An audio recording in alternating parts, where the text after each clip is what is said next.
Like a little train that is rolling down the tracks to the junction.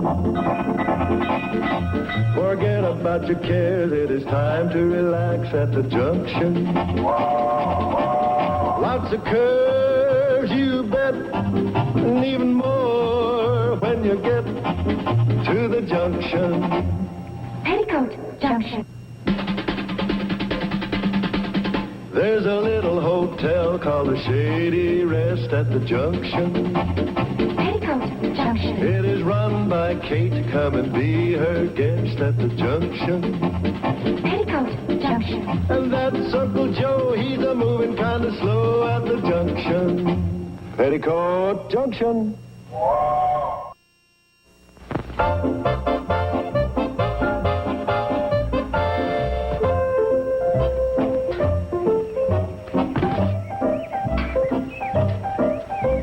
Joe, would you get me my cloth? I'm pretty busy, Kate.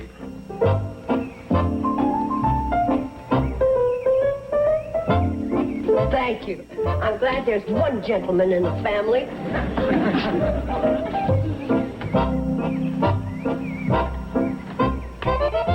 Tails?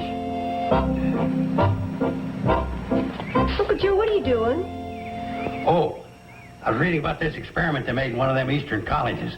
They claim they flipped a coin 10,000 times, and it approximately came out 50% heads and 50% tails. And you're checking them out, huh? Yeah. So far, the conclusions hold up. I got 4,685 heads and 4,596 tails. Tails? Boy, how people can waste their time on silly experiments like this is beyond me.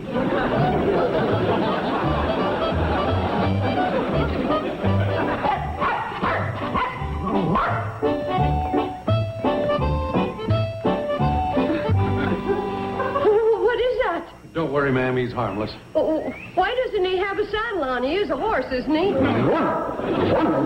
Oh, no offense. I meant a very fine horse, like Black Beauty. Madam, this is Prince Hamlet of Kronberg von Augsmeyer III. You're kidding.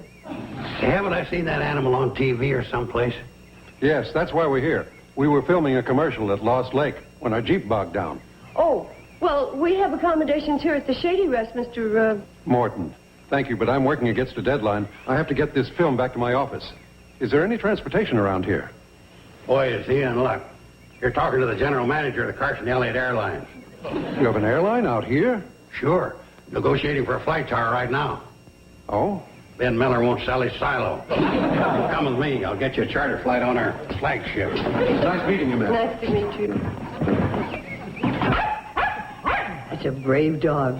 Kill him.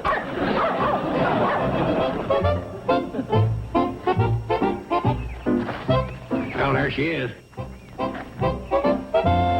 That's your flagship? Yeah. Lockheed and Boeing got fouled up with some government contracts and having a hard time pushing them for the fleet order. This is Steve Elliott, our chief pilot. Hi. I want to make connections with the main airline. I have to get to New York as soon as possible. You can handle him and the dog, can't you, Steve? Oh, not the dog. Oh, you're not taking the dog with you? I'd better not risk it. If anything happened to him, it would be my neck. No kidding. He's that valuable an animal? Valuable. When we travel on a commercial airline, my company takes out $5,000 insurance on me and $100,000 on him. Here. You take good care of Hamlet while I'm gone, and I'll match this with another 50 when we get back. I'll look after him just like he was a four-legged Fort Knox. Which is exactly what he is. I want nothing but the best for him, including your finest accommodations. Don't you worry. He'll stay right with me in the President Wilson suite. President Wilson? Yeah, that's Fred Wilson, president of the Pixley Feed and Grain. Well, I guess I have no choice. Can we go now? Anytime.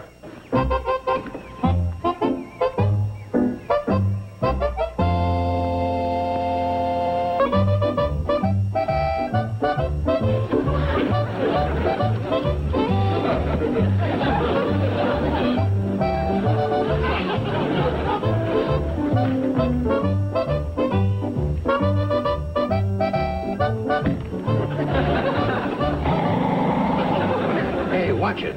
You're in trouble if he decides to inhale. But he's just trying to protect me. Against him, He leaves more than that on his plate. What's he doing here? Morton flew out with Steve. I'm in charge of keeping him while he's gone. You mean you've taken on the responsibility of that valuable animal? Morton knows what he's doing. He's a shrewd judge of character. That's why he chose me for the job. What other choice did he have? Well, he could have tied him to a tree. You know, when it's a toss-up between a willow and you, I can see where you'd have the edge. But Uncle Joe, he's a big responsibility. What if something happens? That's impossible, Kate. He spends every waking moment with me.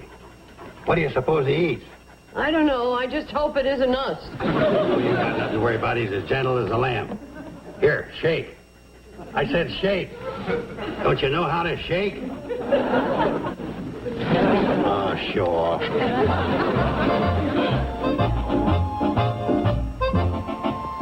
You make yourself comfortable and I'll do the shopping. I see here's oxtail soup, dozen tins of corned beef. Doggone it, Joe, get out from behind my counter. And don't tell me you're doing the shopping. Kate does that. I ain't shopping for the Shady Rest. I'm shopping for my client. Oh. Sorry, sir, What is that, Joe? That, my skittery shopkeeper, is the J. Paul Getty of the canine world. Prince Hamlet of Coensburg of von Oschmeyer III, allowing me to present Sam Drucker. What do I do, kneel? A simple courtesy ought to do it. Frankly, Joe, I wish you'd get that beast out of here. He makes me nervous. He can also make you a pile of dough if you'll listen to the proposition I've got. What's that? I've owed you a small amount for a short time, haven't I? You've owed me a big amount for a long time. Well, never mind the details. The point is, if you're willing to wipe out this piddling little sum, I'll lay a $1,000 advertising scheme right in your lap. You lay $1,000 in my lap and you'll own this store. This dog gets a fortune for just having his picture taken with the product. I'll tell you what we're going to do.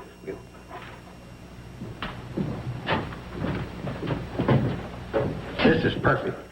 Now, you take this ring of sausage, you're about to put it around the dog's neck, like a winning horse at a racetrack. Yeah? And then what? Well, then under the picture, you put one of them gag captions like, "You can be a winner, too. Shop at Drucker's. You never sausage bargains. That ain't no baloney." Watch it, Joe. I haven't had my lunch yet. This is going to be a great publicity stunt. Have you got a camera? Yeah, I got one in the back room. You know, it amazes me how I come up with this stuff. This for you, Hamlet. You could...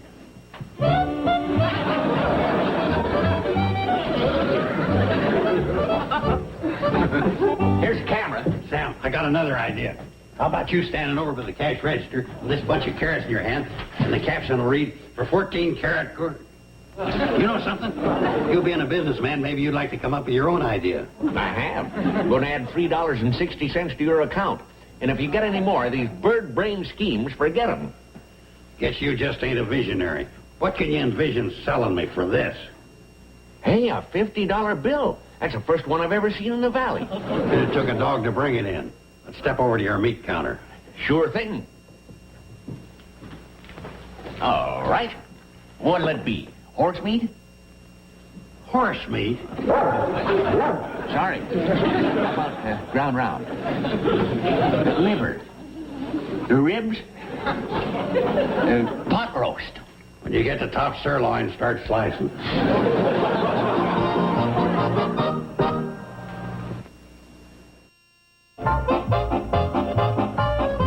He is a handsome dog, isn't he?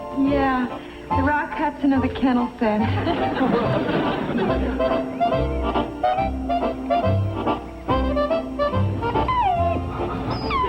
I just pressed you last week.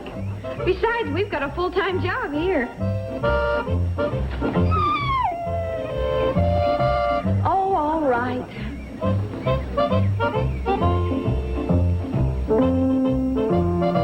There you are.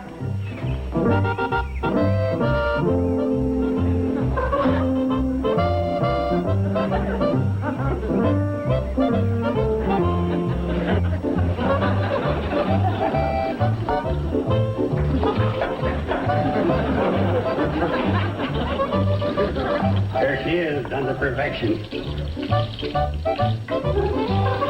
Sprig of parsley yet. Come, boy, come, boy.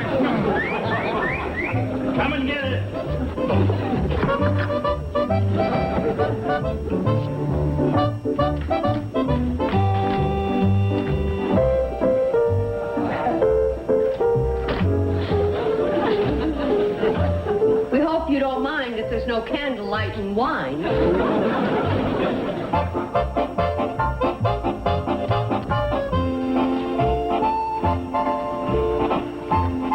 How do you like the bed I fixed for you? Just don't tell Kate there. Put sheets on it.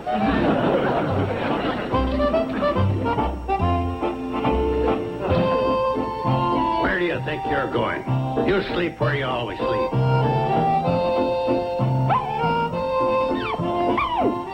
Hey, take your gunny sack with you.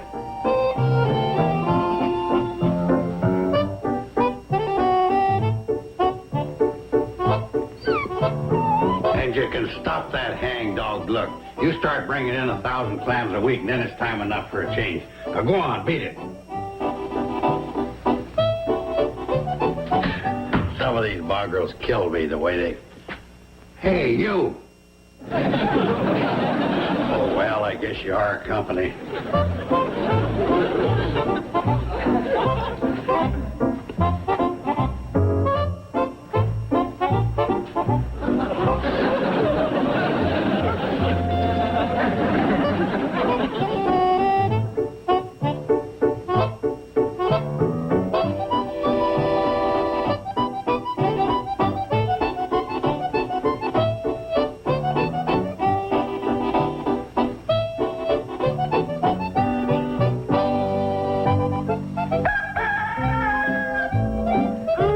It's going to be another beautiful day. Isn't it, boy? Boy? Here, boy. Come here, boy. Boy? Mom? Mom, come quick. The dog's gone. Our dog, are you sure? This is cold. If he slept here, he must have left some time ago. Here, boy. What's the matter? The dog's gone. Gone? Oh, my gosh, he can't be. He was right behind me. Oh, you mean our dog? For a minute there, you had me scared. Joe. How can you be so heartless? Now, take it easy. I just meant it was lucky that Hamlet ain't the one. Because he's a born tracker. He's been trained for centuries to follow even the faintest scent. He'll find our dog for us, won't you, Hamlet? Hamlet? That's funny, he was right behind me when I started down. Maybe the great tracker got lost on the stairway. That could happen to anybody. Them stairs got that tricky turn in them. Where'd you find him? Well, I hate to tell you this, but he was in your bed. I knew how furious you'd be, so I rousted him out. I guess he was waiting to have his breakfast served. In bed? Well, you know how these rich guys are. Uncle Joe, please get him on the trail of our dog. Please. Our dog is gone, Steve. His bed's cold. You got nothing to worry about, girls. It's probably a good thing Hamlet didn't have his breakfast. It'll make his keen sense of smell even keener. Come on, I'll give you a scent of the pooch's gunny sack.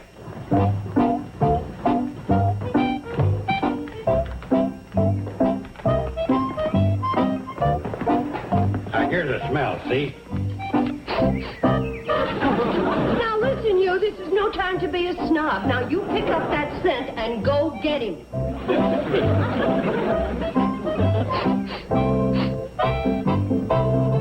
Grab some ham and eggs. He'll want a reward for this. Do you think they'll find him? If Hamlet's half as good as he is on TV, it should be a cinch. How about some breakfast, Steve? Thanks, but I've got a crop dusting contract. I'll grab a bite while I'm refueling in Hooterville. And look, I'll fly low and keep an eye out for the little fella. Well, come on, girls. Let's get some breakfast, huh? Mom, how can you at a time like this? Betty Joe, don't get panicky. Hamlet will find him or he'll come home on his own. But what if he doesn't? Oh, I know. Maybe he went to Miller's Pond to bark at the frogs, or... No. He went to the cave to dig up bones. Sure, that's where he's got to be. Betty Joe. Oh, that girl and her dog. They're closer than Mary and her little lamb. Miller's Pond? Could have gone there. He might have fallen in. Hi, Mr. Drucker. Oh, hi, Steve. Been doing a little dusting? Little. Worked over the Foster place. How about a grape soda? Coming right up. Nice and cold. Oh, I'm glad you're here. There's a long-distance phone call for anyone from the Shady Rest. I guess that includes me. Yeah, Sarah said to ask for operator 34. It's real urgent. Oh? I hope it isn't bad news. Sarah, Steve Elliott. You want to give me operator 34? She's operator 34. Sarah, she makes a big deal out of everything. She's operator 16 if there's a fire, 411 if you want the frost warnings, and 202 if you need the sheriff. Sarah, what's the message? Oh, sorry. What's the message, operator 34? Right. I'll tell him. That Mr. Morton is coming back for his dog. Be here this afternoon. Ooh, I hope His Royal Highness has every hair in place. By the way, have you seen the Bradley dog? Way up here? No, is he missing? He was this morning. But he's probably back. Hamlet went out to look for him. How about that? Not everybody has a prince looking for him. That's right. Well, I guess I better get on back with this hot flash. So long. Oh, let me know if the pup doesn't show up. The Shady Rest wouldn't be the same without that little fella. I know.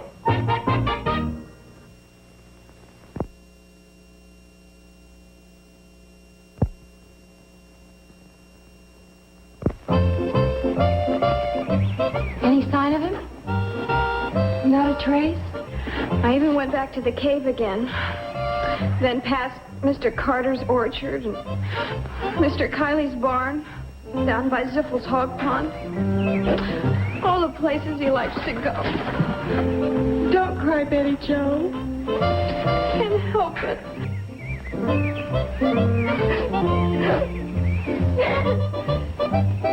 He isn't back yet? Oh, no, girls, please don't cry. Girls, please stop crying for my sake. For your sake? Yes. Somebody's got to be brave around here, and I know it isn't going to be me. If our little dog ever comes back, we're just going to let him know how we feel. That's sure will. We're going to let him know that nobody can take his place.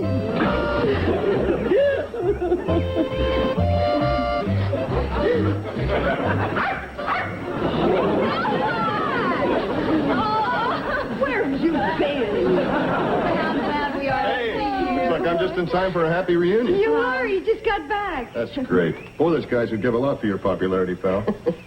By the way, where is Uncle Joe and his Royal Highness? Oh, he and Hamlet are out tracking down him. Well, he better be getting back and have his charge all groomed and ready. Mr. Morton is coming in on the afternoon cannonball. Uncle Joe can count me out when it comes to prettying up Hamlet. That goes for me, too. I'm not going to run any more chances of making this little guy feel he's not wanted. Me? Now, wait a minute. We all have to pitch in, you know. Well, that dog isn't just any dog. Why, it's a... Oh, Uncle Joe. Uncle Joe, you're just in time. Mr. Morton is coming in on the cannonball this afternoon. So there'll be time to clean up Hamlet, get the burrs off of him. Where is he, and what is that in your hand? I don't know. This is a broken leash. You mean he got away? Yeah, what happened was we were behind Alper's ranch, and old Hamlet was a-sniffling like mad, hot on the trail of our prey. You mean him? Yeah, him. Yes, we were close. What's he doing here? He just showed up. Boy, are you a double-crosser. You should be out there where your scent is. What about Hamlet? Well, we were hot on the trail, just like I said, when all of a sudden this rabbit jumped out from behind a bush. And old Hamlet charged after him like a bullet. And I was on the other end of the leash. Then as we were going... Please, Uncle Joe, leave out the sordid details. Mr. Morton is coming to pick up the dog. Oh, my gosh. $1,000 a week dog. Yeah, I know. But, Kate, this is no time to get panicky. We've got to approach this thing with a calm mind. Well, that's true, but I just hope your calm mind comes up with an answer. There's nothing to it. While you're preparing to meet Martin, I'm going to be in my room packing. Joe! Here, Hamlet. Here, boy. Here, Hamlet. Here, boy. Hamlet? Oh. Steve. Disappointed? No, but we do have a dog to find. True. I can't find him. Steve. Who says dog hunting can't be fun? Now be serious. I'm serious. But if you really want to get on with it. Oh! isn't fair. I tripped. On what? That isn't fair either. Here, boy. Here, boy. Come, fella. Come, fella. Here, you crazy mutt. Cannonball with Morton on it.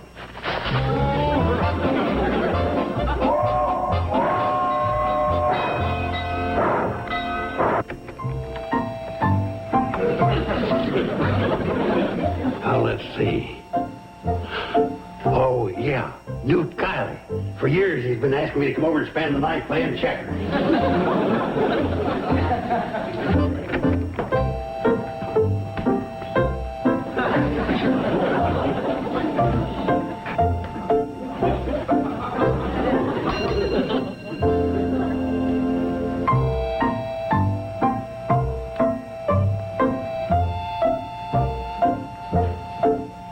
Miss Bradley?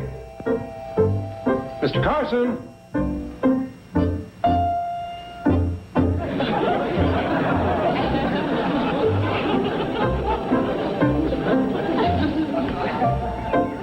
Mr. Carson? Well, you going someplace?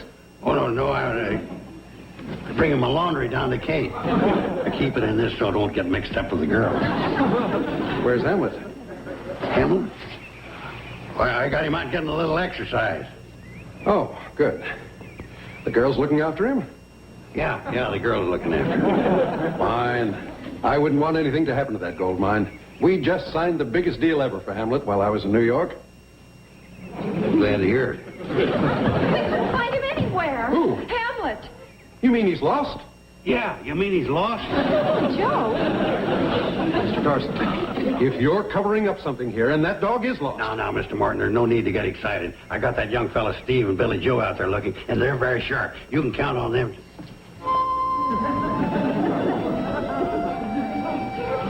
Mr. Carson, I'm warning you. Now, relax, Mr. Martin. Kate's still out there. She can find anything. She's always finding my cufflinks, money under the sofa, four-leaf clovers. She's probably one of the greatest...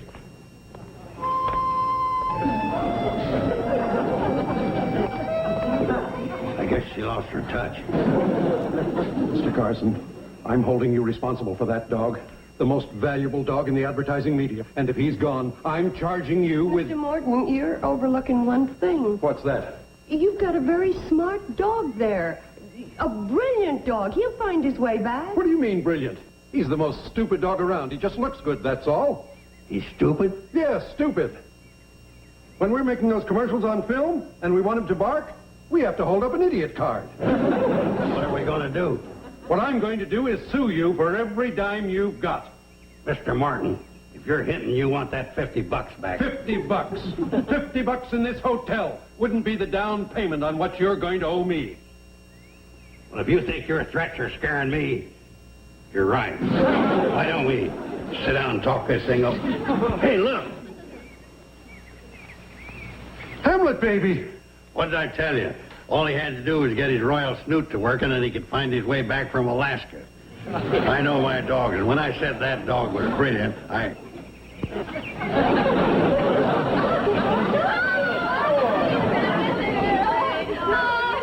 There you are. You were worried about him. You implying you weren't worried? No, not if you don't count that extra 50 you promised me for taking care of him. Oh, yes. Here you are.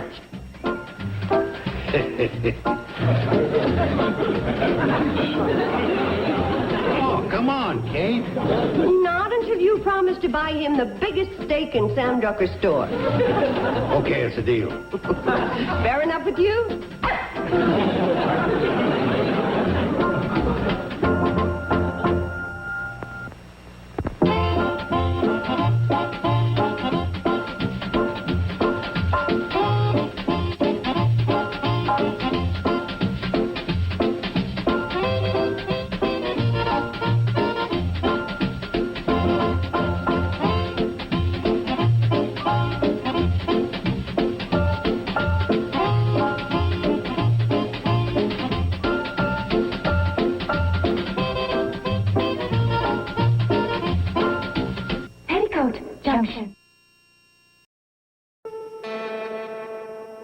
CBS presents this program in color.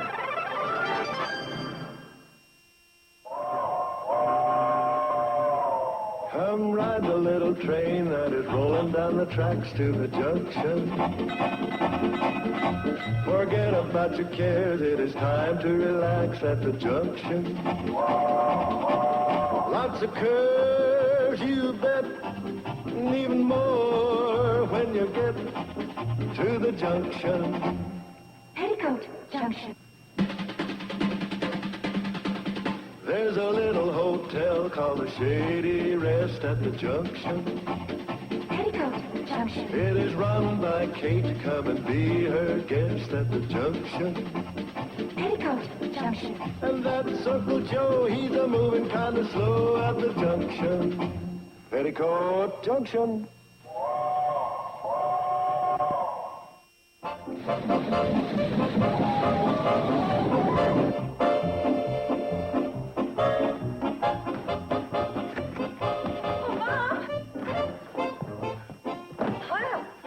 You could stop. Oh, Mom, I got him. Who, him? Oh, he's suave and debonair and sophisticated and cool, and he's got everything. Everything but a name. Who is he? Every girl in college wanted him. Everyone. But I got him. I got the most desirable man of all. And I got you. Who is he? Tommy Johnson. Oh, well, you were talking. I thought it was Lyndon. What do you got him for? The turnabout dance. You know, where the girls invite the boys. Ah, yes. I never did approve of that arrangement. So, well, I guess this is what this is all about. Seeing words in his own handwriting isn't going to throw you, is it? Try to hold on. I was kind of excited, wasn't I? About like Columbus when he discovered America. Oh, no.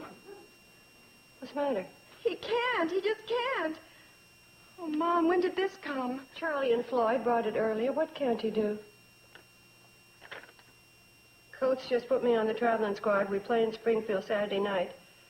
So I can't make the dance, Tom. How can he do that? He's not a basketball player. He's suave. Well, honey, maybe there's a new trend. Suave basketball players. Mom, this is no time to joke. But it's not a national tragedy either. The girls do ask the boys. Ask another one. Another one? They ran out? Well, no, but I made such a big thing out of getting this date with Tommy that every other boy in town would know he was second choice. And who wants to be second choice? Darn it. I even went by Madame Lisa's and copied a pattern. I was going to make a new dress. Oh, I wish I could just go away and join a monastery. Yeah, but, honey, girls can't join... Huh? I just wish I could kick you in your big, fat swab. Oh, man. That seems to be the topic of the day. Any, particular member of the species? Steve. Oh, Mom, we were all set to go on this wonderful picnic. There were going to be games and singing and boating. And then, just at dusk, the romantic strains of a soft guitar. Oh, who all was going on this picnic? Steve and I. Oh, I see. Just a selected group, huh? Until Uncle Joe came along with a crop dusting job. Oh, Mom, how could he do this to me, my own uncle? Well, honey, Steve does have a crop dusting plane, and he and Uncle Joe are in the crop dusting business. Those are the cold, hard facts. Oh, Mom, don't stoop to Steve's level. Huh? Well, that's how he always tries to win an argument, with cold, hard facts. Well, I have a cold, hard fact for him. It'll be a long, cold day before he gets another date with me. I'm going to turn him down every time he asks. What if he doesn't ask? What? Well, he better. Sorry, Uncle Joe. Mom, I heard it. I heard the wonderful news. What wonderful news? About Billy Joe breaking up with Steve. That's wonderful news? Oh, sure. Don't you see what that does? Yes. Makes your sister miserable. Well, look at it from my point of view. With Billy Joe breaking up with Steve, it makes Steve available to me for the turnabout dance. Hold it. Aren't you pouncing in there a little too fast? Mom, are you trying to tell me I don't have a right to ask Steve? No, but we've assumed that... Well, after all, they have been going together. I know, and I didn't make a move while they were going together. But now since they've broken up, well, I Now, think... Bobby Joe, that is too dear. But Mom, are you taking sides? Well, no, but what I'm It trying to sounds like tell you're you... trying to protect Billy Joe from me. I'm your daughter, too, you know. I know. If you don't think I should ask Steve, then I I won't. did not say that. Well, then what are you trying to say? Would you stop asking me questions? I'm busy enough trying to stay on this fence that I'm straddling. Mom, if I can't come to you, then who can I come to? You can come to me. I'm waiting. I'm thinking. We have to use the honest approach. So, you're going to your sister and you're going to say, Billy Joe, is it all right if I ask Steve to the turnabout dance? Mom, that's a great idea. Good. Mom, what happens if I ask Billy Joe and she says, no, you can't? What'll I do then? Would you go upstairs and ask her before I do a Humpty Dumpty off this fence?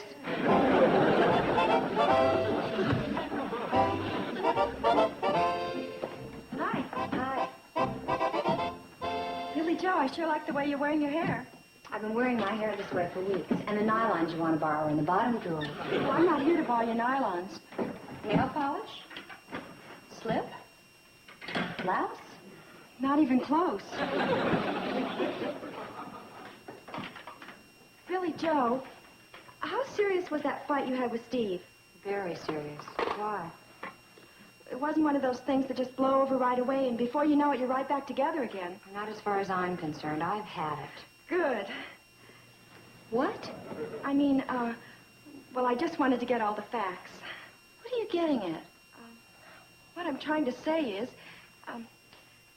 Billy Joe, would it be all right if I asked Steve to go with me to the turnabout dance? Sure, it'd be all right with me. You won't be mad? No, be my guest. Oh, thanks, Billy Joe. Thanks loads. This is sure big of you. Golly, You don't need to make such a big thing out of it. Oh, it's not that. It's just that I've never seen an older sister show so much brotherly love.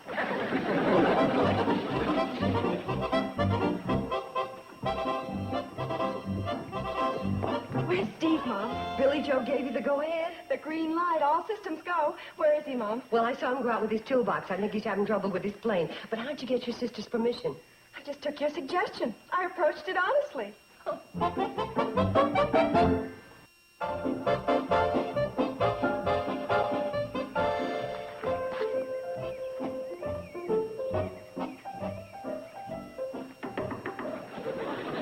Hi, Bobby Joe.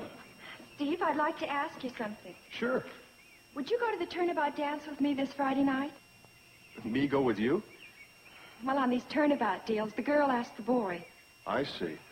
Well, I certainly appreciate the invitation, Bobby Joe, but on Friday nights, your sister and I generally take in a... I nearly forgot. Your sister and I had a little thing this afternoon. I heard about it. Bobby Joe, you got yourself a date. Oh, that's great. I'll see you Friday night. If not before. Okay.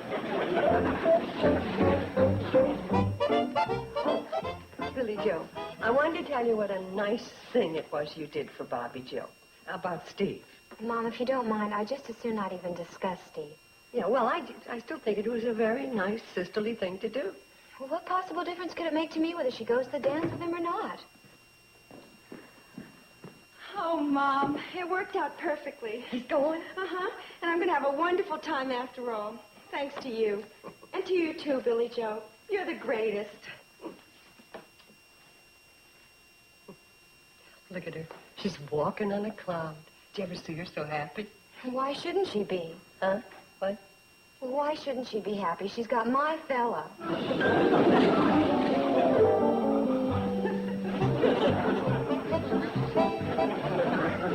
Hey, shortstop, you about through in there? Any second.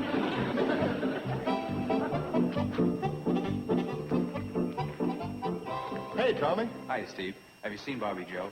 A little while ago. What kind of a mood was she in? Mad? Why, no. As a matter of fact, she was very pleasant. Well, that's a relief. I thought after she got my note, she'd be boiling. She up at the hotel? She was headed that way. Okay, thanks. See you later, pal. Hey, shortstop, weren't you through yet? Has he gone?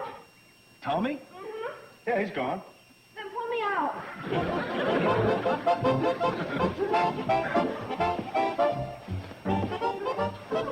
What's the matter? Why'd you want to know Tommy was gone? Why? You don't think I want him come to see me looking like this, do you? Why not? Why not? Well, Tommy just happens to be the most suave, debonair...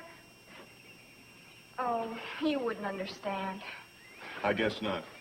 Know something? You're kind of a mess. Cute, but a mess.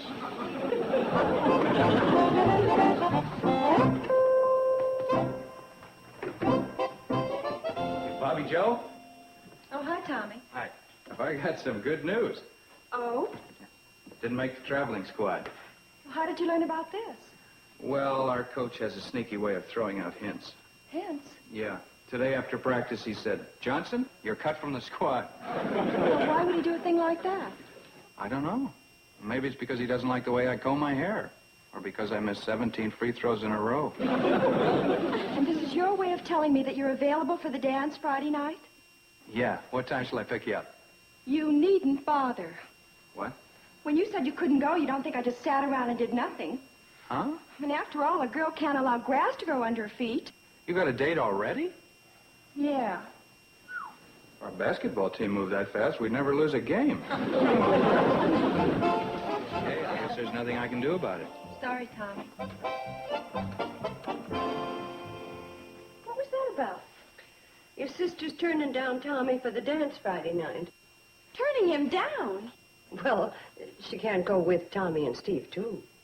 Yeah. But what a luscious idea. Mom, Mm-hmm. what if I asked Tommy to go with me? Well, I don't know. Bobby Joe's awfully fond of him. Well, how fond can she be? She's going with Steve. Well, I realize that, but the thing is Well, that... what's wrong with my asking him? Well, Mom, are you showing partiality toward Bobby Joe? Here I go, back up on my fence again. What do you mean? I am strictly neutral. Then you don't mind if I ask Tommy? Not if you do it in the right way. Oh, what's the catch? Well, first you ask Bobby Joe if it's all right with her. But before you do that, I would weigh both sides. Okay, I've weighed him. And? I'm going to ask her. That's got to be the fastest weigh-in in history. See you, Tommy. Yeah, I'll see you. Bobby Joe, would it be okay with you if I asked Tommy to the turnabout dance? Why, sure. After all, I don't have any hold on him. You mean you really wouldn't mind? No. Go ahead.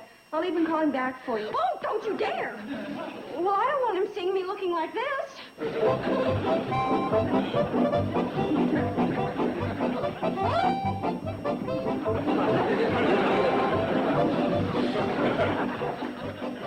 Automation will never replace her. Oh, hi there. Hi. What a surprise. I mean, I had no idea you were... hi there.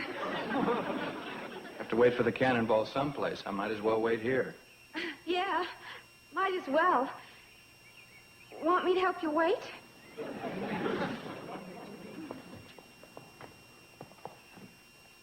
Well, what do we talk about to pass the time? How about the turnabout dance? Oh, please. Well, don't tell me you're not going. Some chance. I turned down 6 girls to get a date with Bobby Joe, so she turned me down. Oh, gee, that's tragic. I just hate tragedies. Well, it's not as bad as all that. I can always spend the evening practicing shooting baskets in the gym. The dance is in the gym. Oh, yeah. Well, I can always... Well, I could always, You can always go with me. Right, I could always go with you. Said something nasty? No, it's just, well, you're such a little runt. I mean, think of the difference in our ages. Oh, I know. You're mature and suave. But, well, that didn't stop Frank and Mia. It didn't, did it? And you're... I accept. Hot dog! It'll be a pleasure.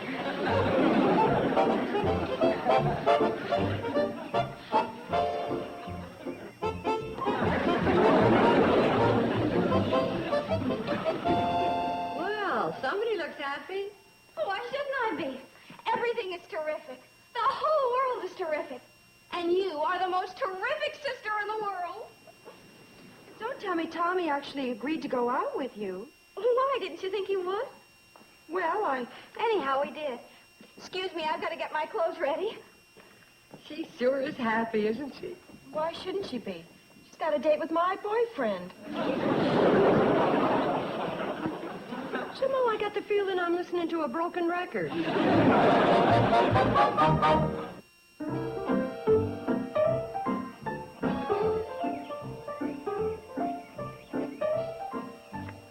Need some help?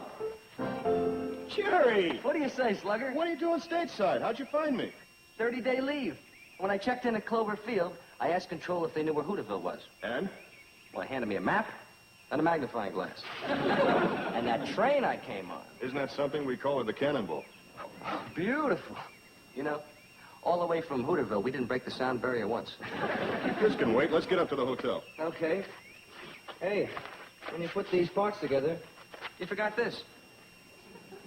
There's nothing worse than a show-off mechanic. Yeah?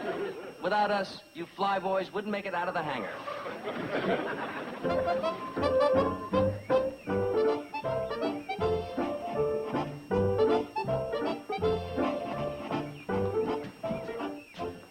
Bobby Joe, I'd like you to meet Jerry Matson. How do you do? Hi. Steve, everything you said in your letter was true. Jerry, this is Bobby Joe, not Billy Joe. Oh, my mistake. That's all right. It was a nice mistake. Steve, Yes. I thought I'd better tell you, the dance Friday night is semi-formal. Okay, I'll only show half a handkerchief in my breast pocket. That's not Billy Joe, the one. But you're taking her to the dance? Yeah. Steve, are you sure you haven't been grounded too long? Oh, here's Billy Joe now. Billy Joe, I'd like you to meet an old buddy of mine, Jerry Matson. Hi. Hi. Everything you've said in your letter still holds up, pal. And finally, Betty Joe. Boy, I've never met so many good-looking Joes in my life. You'll meet Jerry Matson. Hi. Betty Joe's usually a little more attractive than she is now. Most of the time she has a smudge of grease on her face and she's wearing Levi's and a sweatshirt. Now, Steve. If you think you're a mechanic, the shortstop here will match Stilson's with you anytime. Good. Maybe sometime we can tear down a carburetor together. Well, do you think you're going to be able to stand it here? Oh, I think I can put up with it.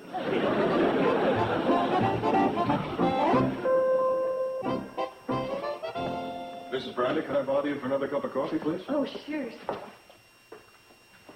You know, I like your friend, Steve. Thanks. He's such a happy person. He should be happy. He's taking my girl to the dance. Oh, but this is getting to be an epidemic. Well, I just saw him sew up a date with Billy Joe. Oh. Didn't waste any time, huh? Well, what got me was the underhanded way he went about it. Underhanded. Yeah, he pulls this honesty routine on me. First, he asked if it was all right if he took Billy Joe to the dance. And I said, fine, it's okay with me. So he went ahead and asked her. Yeah, how's that for a double cross? Mom, look what Steve gave me. Steve? Steve? You sure have a thoughtful boyfriend. Especially to my younger sister. A corsage. Oh, to wear to the dance tonight. Isn't that gorgeous? Gorgeous. Look what Tommy sent out with Charlie and Floyd on the Cannonball. Another corsage. Isn't that pretty? My Tommy gave you that? My Tommy for tonight. Look what else he sent with it. Looking forward to our date tonight. Tommy. Well, what could he say? I'm not looking forward to our date tonight? What's he beefing about?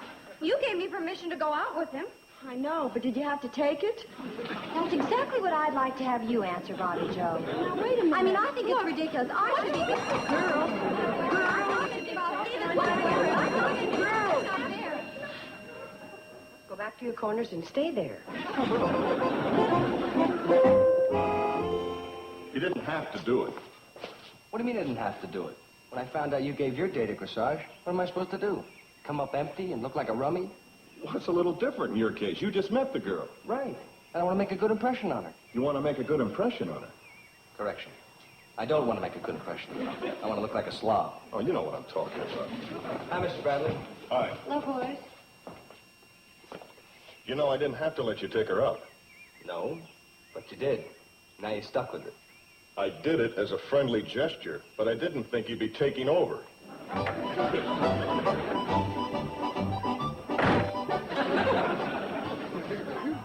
These are just the preliminaries.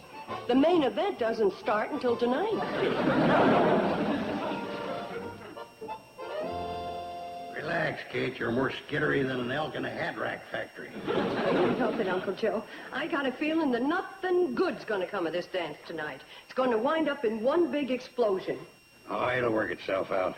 Bobby Joe going out with Billy Joe's boyfriend. Betty Joe going with Bobby Joe's boyfriend. Billy Joe going out with Steve's best friend. You know what? They're going to have to wear numbers on their backs to tell who's going out with who. Reminds me of the time I was going to this girl in Sioux City. Well, sir, I didn't know she had a twin sister. And I kept getting serious and more serious with her. And I finally popped the question. We meet down at the license bureau, and I think I'm seeing double. They were both there. Boy, if you don't think I didn't do some fast thinking. I said, look, you two, I'm one of triplets, and the other two guys will be here any minute. I took off running, and I didn't stop running until I got to Montreal.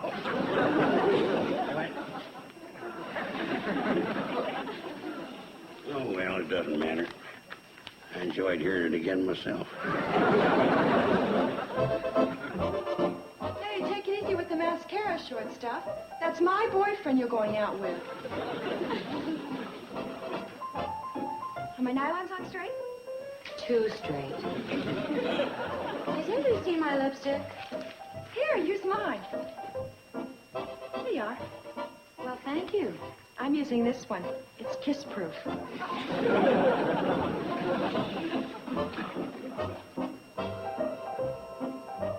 Don't you think that's enough lipstick?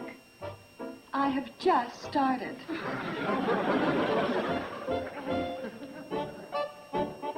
So I figure, Sergeant, with your mechanical mind and my great reservoir of ideas, we can't miss. Like today I was sitting here, I got to thinking about all the rocking chair power in the valley that's being wasted. I figure if you could harness up a couple of rocking chairs with a cross-cut saw, a fellow could get in his days rocking while he's cutting 3 cords of wood. It started to rain. Well, probably just a little shark, eh? Then I got to thinking of the lost energy in the revolving doors. Well. Hi, Tommy. Hi, how are you? Hi. Thank you. Kids, you better take umbrellas. Looks like we're in for some rain. It's more like a storm. Maybe our dates will have to carry us to the train. Well, there's the cannonball right on schedule. Have a good time. Good night, Mr. Bradley. Good night. Good night.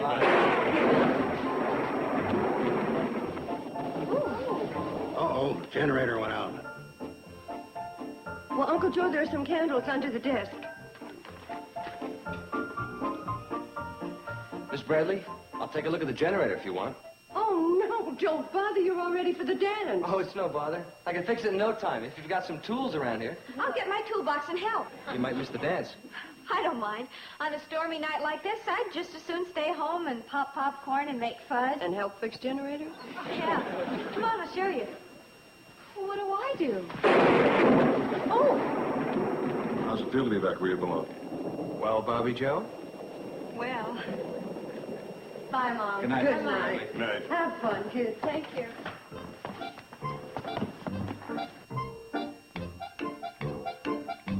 Hey, Well, we fixed it. See you later. Thank you. Enjoy yourself. hey, they worked it out. Yeah, how about that? Someone managed to work everything out. Thanks. You had a problem, Kate? You should have let me know. I'll go fix you some coffee. Fine woman. She's got one small fault. She's inclined to do a little too much worrying.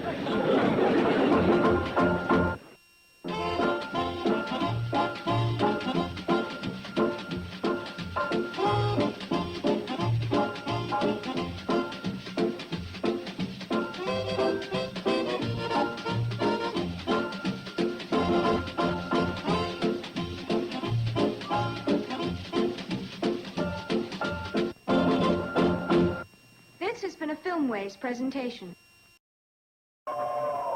Come ride the little train that is rolling down the tracks to the junction. Forget about your cares, it is time to relax at the junction. Lots of curves, you bet, and even more when you get to the junction. Petticoat Junction. There's a little hotel called the Shady Rest at the junction. Petticoat Junction. It is run by Kate. Come and be her guest at the junction. Petticoat Junction. And that's Uncle Joe. He's a moving kind of slow at the junction. Petticoat Junction.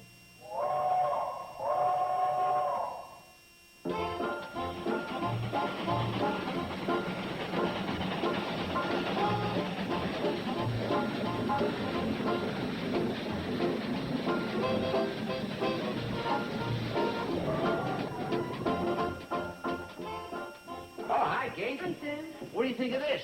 Jeremiah Pretty, temperance lecturer. Ah, we haven't had one of those around a month of Sundays. Well, you gotta admit, this valley's been kind of tough sledding for those fellas. We don't have anybody that drinks. Fred Zipper was the last, wasn't he? And he just done it because he was married to Doris. But when he got his pig, Arnold seemed to relieve all his frustration. Hate to rush you, Kate, but we're behind schedule. Oh, I didn't know you boys had a schedule this time of day. We just made it up. Charlie says, Floyd, we ought to have a schedule. And I said, yeah. So we sat down and made us a schedule. And it took us so long, we're behind. Well, I wouldn't want to be the cause of any further delay. Sam, this is a short list. Betty Jo can pick it up after baseball practice. Sure thing. She still got her heart set on being a shortstop, huh? Mm-hmm. But she's getting more feminine all the time. Lately, I've been smelling cologne on her sweatshirt. What does this mean, temperance lecture? Don't you know anything? That's a fella that comes around and talks you into drinking in moderation. Well, he can talk till he's blue in the face. I ain't gonna do it. You don't drink. And I ain't gonna start just to please him. I gotta quit blowing the whistle while he's in the cabin. You ready to go, Kate? Yes. You'll have the things ready, huh, Sam? Sure will. You're out of luck with me, mister. I promised my mama I wouldn't take a drink till I was 21. Floyd, you're a dang sight more than 21. He don't know it.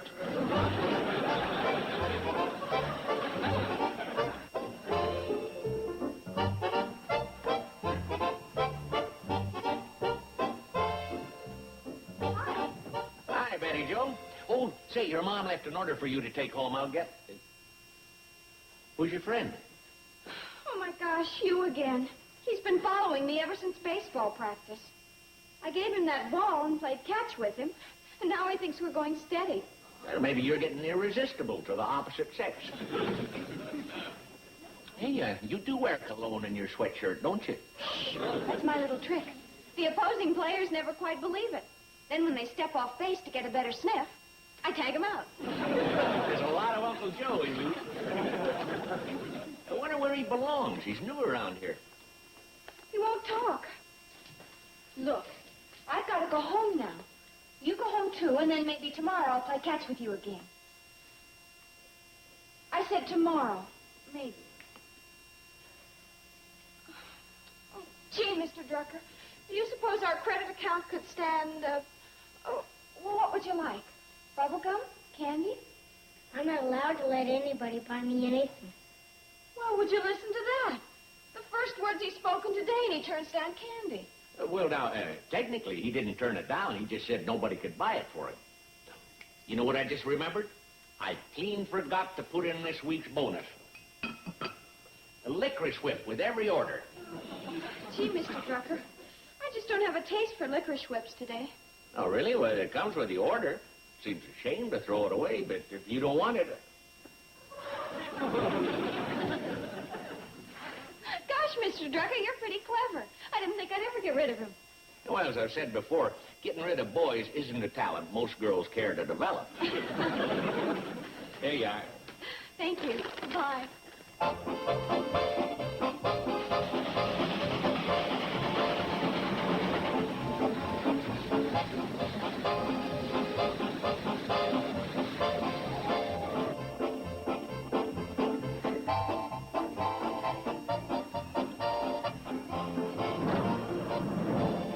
Joe.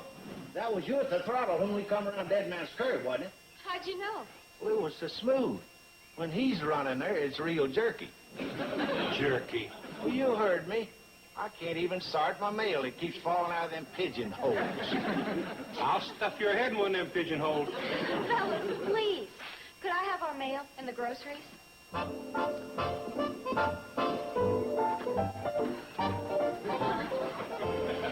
Well, what have we here?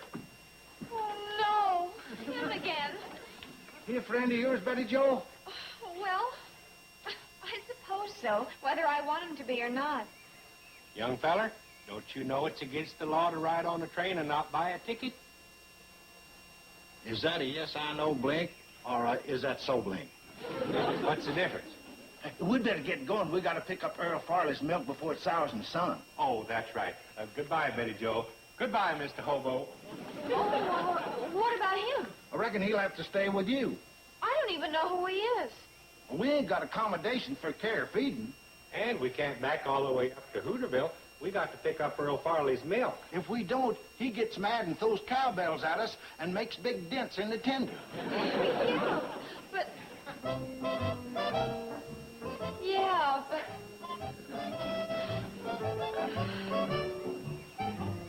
She...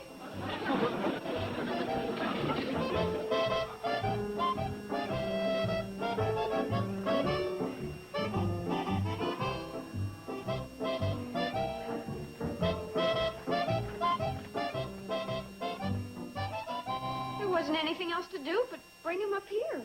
Well, yeah, but is that the only expression you've got? Wistful and appealing? Can't you look mean and nasty so I can send you away? Hold it. You mean you can have another hot dog? Now, wait a minute. That's 1, 2, 3, 4, 5. Oh, no, little fella. Your skin can stretch just so much, and then your freckles pop off. And then Roy Strongheart leaped on his white stallion and rode down the mountainside to cut off the stagecoach robbers at the pass. Excuse me, Uncle Joe. Would you like a candied apple, Clint? What do you say? Thank you. That's a good boy. Uncle Joe, would you like to have one? Oh, later. Too anxious to find out how this Roy Strongheart makes out.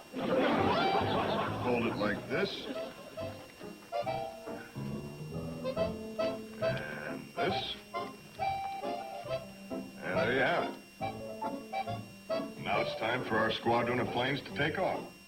Mom, look, isn't Steve wonderful with children? Uh-huh. Good husband material, all right. Sue me, I'm a mind reader. Squadron leader takes off first. Okay, it's your turn. Now remember, rule number 1 for all pilots before they take off is to see that their instruments are in order. Have you done that? Yes, sir. Okay, take off.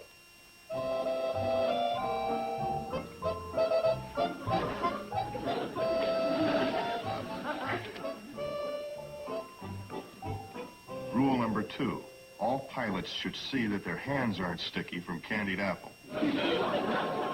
Uh-oh, there's a cannonball on a return trip. Billy Joe, you go on down there and hold her. I gotta get this little fella back to where he belongs, wherever that is. Come on, little fella. Let's go. Yes, sir. May I help you? How do you do? I am Jeremiah Priddy. Oh, yes, the lecturer. Ah, so there you are. Oh, is this your little boy? Mm-hmm. Come along now. Sorry for your trouble. Oh, no trouble. He's a fine little boy, very well behaved. Well, I don't wish to disagree, madam, but I don't call running away good behavior.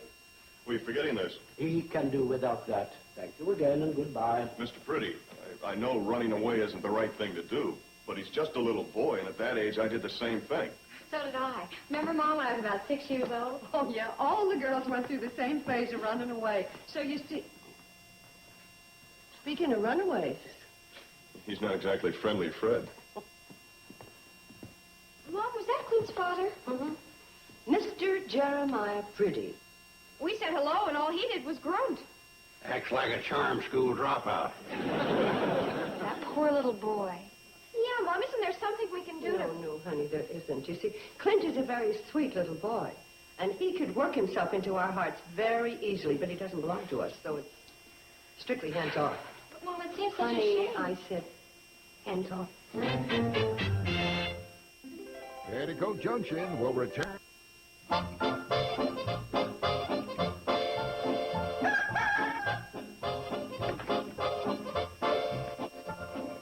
Oh, no. What are you doing here? I like it here. But you can't stay here. You don't want me? Oh, yes. I mean, no. I mean, well, you're not supposed to be here. You'll get us in trouble. You mad at me? No, I'm not mad, but... Golly. Oh, come on.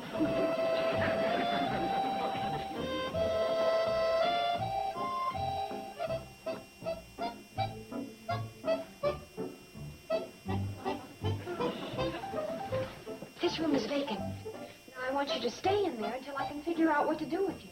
Okay? I'm hungry. Oh, boy. You stay in there.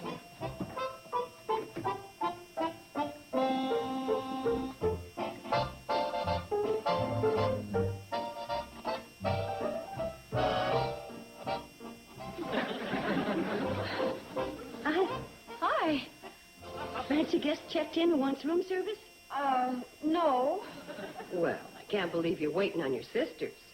No, I was just taking this up to the dog. Potato chips, pickles, and milk for the dog?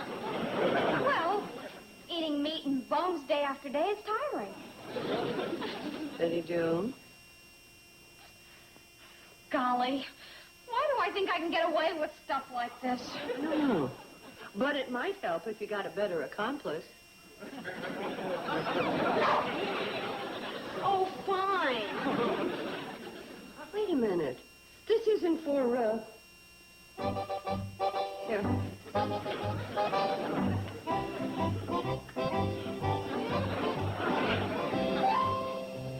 So you really want to run away, hmm? Mm-hmm. What kind of a note you leave? A note? You mean you didn't leave a note? Oh, that's terrible. Why, that's the first thing in the manual of running away. Yes? Well, everybody knows that. I don't even think it's legal to run away without leaving a note. What do I say? Well, not very much. Just, something simple like, Dear Daddy, I am running away and I will never see you again. Cordially, your son. No, correction, ex-son. Never see Daddy again? Well, that's the idea, isn't it? If you run away from somebody, you don't expect to see him. Well, look, you don't have to take my word for it. I got this on very high authority from... Well, I believe you. There's only one thing. What's that? I can't write. Then we'll just have to postpone the whole thing, and you'll have to go back and wait until you learn how to write. You see any other way out of it? Well, then let's go.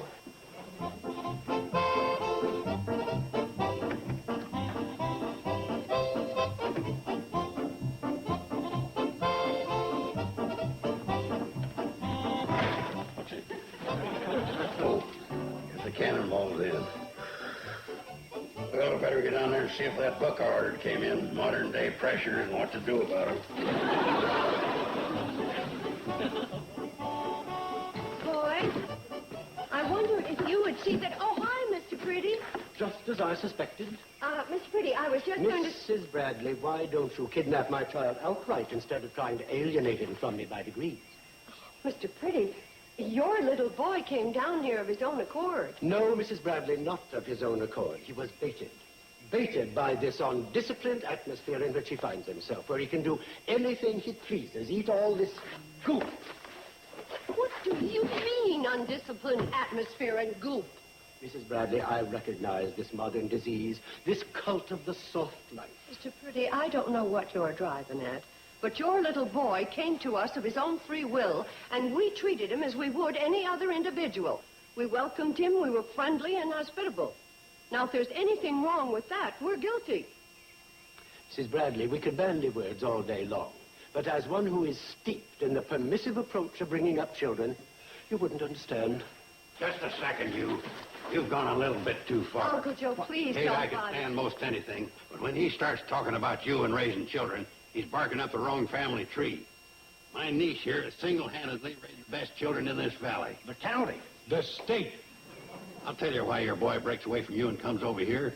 Because he finds something he's not getting from you. Attention and affection. And people that care for him. Right, right. You keep talking about the good times you wouldn't even recognize them if you saw them. But if you ever want to get a load of what it's really like, we've got it at the Shady Rest. You can start the train any time. Well, we got to take on some water first.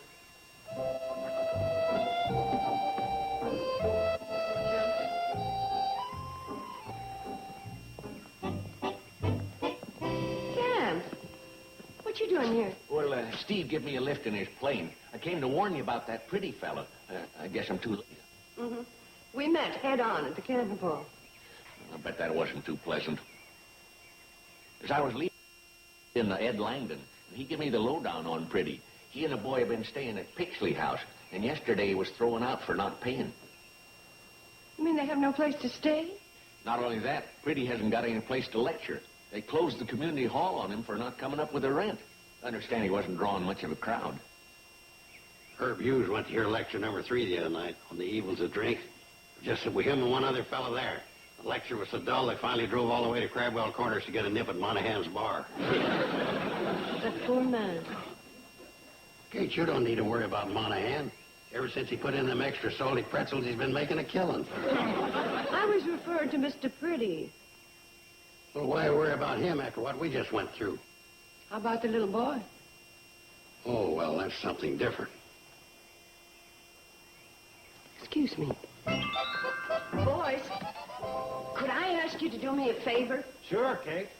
Well, it's a tiny bit crooked. Is it for you? Mm-hmm. Well, stop wasting time. What is it?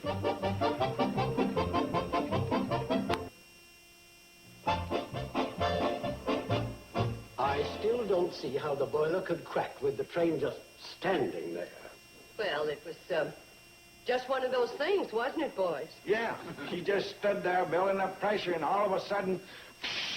I'll take your least expensive room. How much is it, please? Oh, the C&FW is responsible. They'll pick up the bill. That's right. Uncle Joe! Uncle Joe! Oh, would you please take Mr. Pretty up to number 4?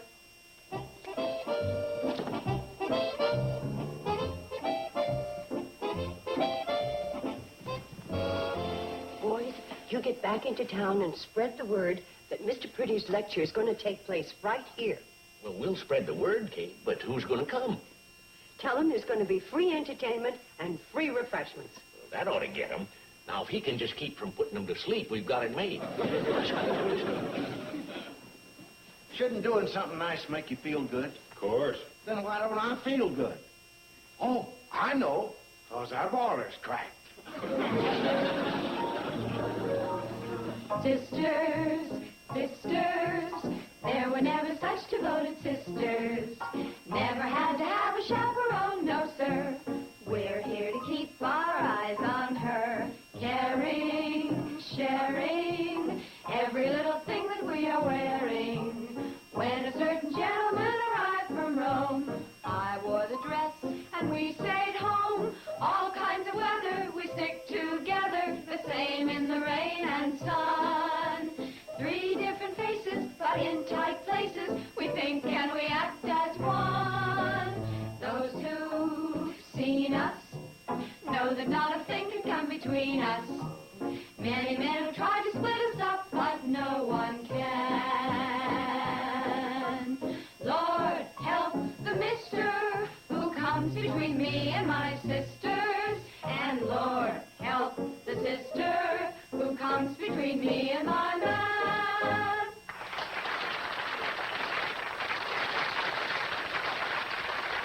Thank you, girl. And now, here to introduce our guest speaker of the evening, Mr. Joseph Carson. Thank you, Kate. Ladies and gentlemen, before I introduce our speaker, I'm going to give you a fair warning. You'd better buckle your seatbelts, because he's going to tear into us sinful folks worse than we ever been tore into before. Ladies and gentlemen, Mr. Jeremiah Pretty.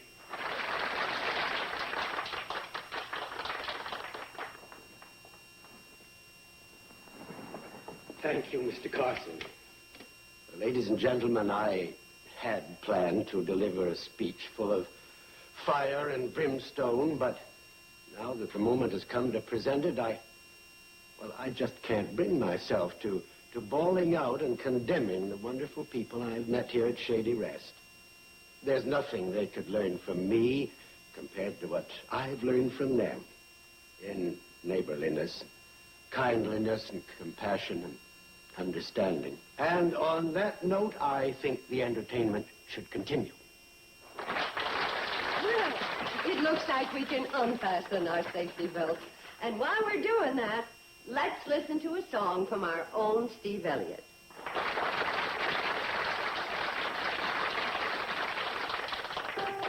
You gotta give a little, take a little, and let your poor heart break a little. That's the story of, that's the glory of love. You gotta laugh a little, cry a little, before the clouds roll by a little. That's the story of, that's the glory of love.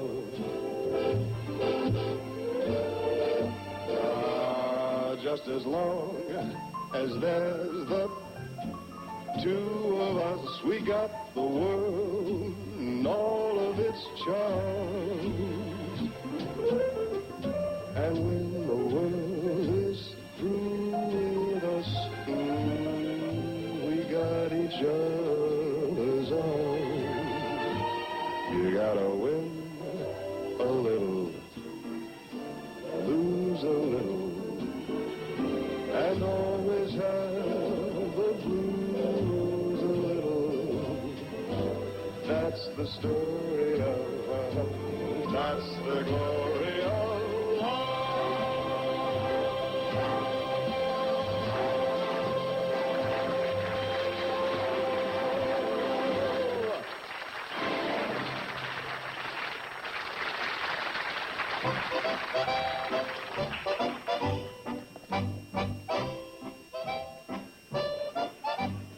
There you are, Clint.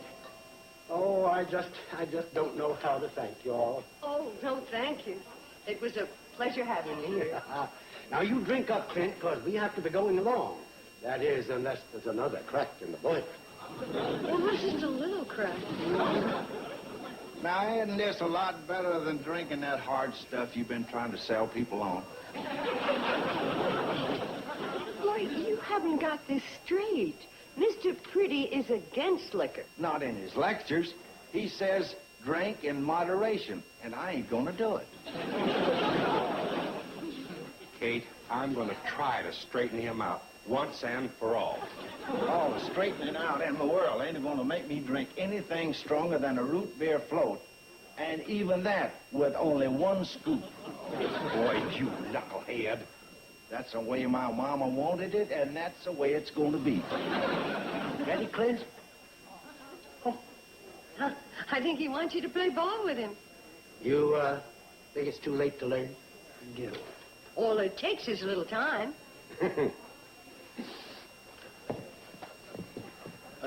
Go ahead. Pitch it to him.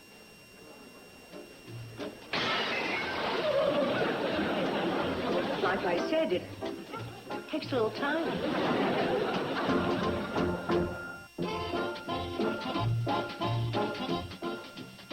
Finish your hotcakes, darling. There's a heaping stack of green acres on the griddle coming right up as TV Land's Hooterville Saturday continues. Stay tuned.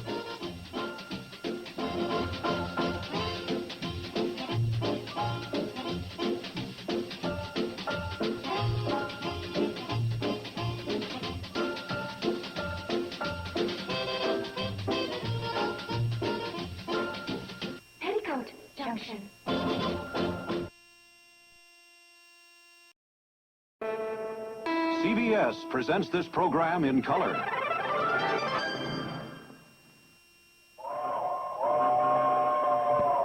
Come ride the little train that is rolling down the tracks to the junction. Forget about your cares, it is time to relax at the junction. Lots of curves, you bet, and even more when you get to the junction. Petticoat Junction.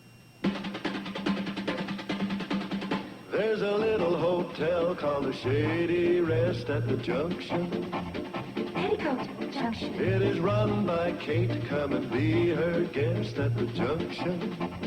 Petticoat Junction. And that's Uncle Joe. He's a moving kind of slow at the junction. Petticoat Junction. I'm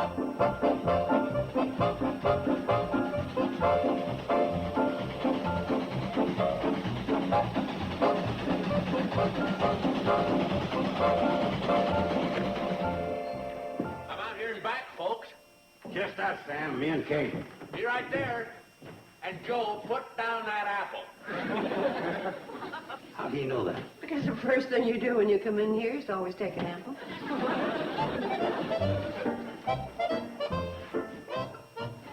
And put down that cookie. Hey, you know, this is spooky. Sam must know ESP. No, he knows J-O-E. Ink's still wet. Oh, you're getting out the Guardian today? Isn't that a little early in the week? Well, this is a special edition, Kate. I had to beat the Pixley Picayune to this big scoop. Oh. I better hold it for you. You might smudge your fingers. Oh. Happy Harrison and his National Amateur Hour will be screening talent this week for auditions on Station K, the Valley's own One Water. Oh, boy, is that a big story. That's about as big as that last special edition you got out. Newt Kiley's milking machine short circuits. Cow beats cannonball into Pixley. Big deal. Winner of Talent Search will receive $200. That last crummy story, $200. Cash. Sam, I only have a few things on the list today. Sam, you may not realize it, but you've got a big story here. Kate, you should be interested. Oh, I am interested. I'm going to drop everything and enter. But I'm serious. Well, so am I. Sam, wait till you catch my act. For an opening, I hem a skirt. Then I mop the floor, and for a big flashy finish, I fry fish. Kate, it wasn't you I was thinking of entering. It wasn't. Who'd you have in mind, Joe? Oh, no, you don't. I ain't spilling any of my ideas to you until I get my client under an ironclad contract. Oh, you don't have to worry about Sam. Don't let that editor's eye shade fool you. The minute we turn our backs, he turns into Susie Parson, the gossip columnist. She'll spread it all over the valley faster than fleas in a pet shop. There you are, Kate. There's a cannonball. Come on, let's get going. Joe, ain't you forgetting something? Oh, yeah. A human dynamo. It's a shame nobody plugged him in.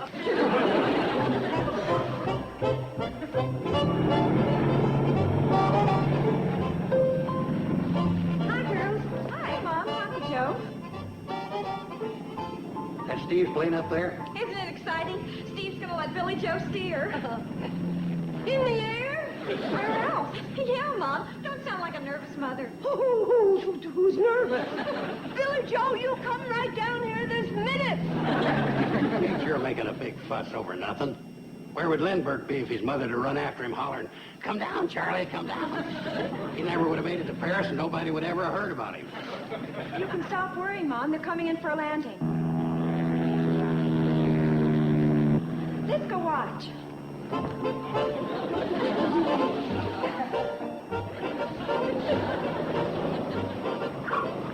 It's okay, Mom. They're safe on the ground.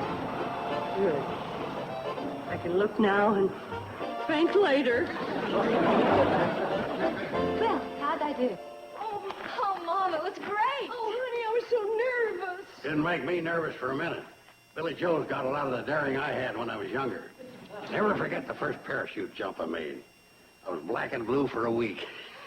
Well, what could you expect, leaping off the water tower with a tablecloth? Not many Anybody could have made that kind of a mistake. How did I know it was a lace tablecloth? Forget about that. Steve? Here's a pot of gold at the end of our rainbow. Well, what's this got to do with us? My boy, as president of the Carson Elliott Airlines, I'm giving you and Billy Joe permission to enter the contest as official representatives of the company. Hey, that's a great idea. Well, I don't know. We just kind of sing for laughs. I never even thought of singing for money. Well, think about it, boy. You got more going for you than Frank Sinatra and Dean Martin. What a boost it would have been to their careers if, in addition to their singing, they'd have been crop dusters, too. What a sales pitch. Dean Martin swooping over a cabbage patch singing, "Everybody loves somebody sometime." Well, what do you think, Billy Joe? Well, I love it. There you are. Yes, sir, you two kids stick with me and I'll make you another Nelson and Eddie.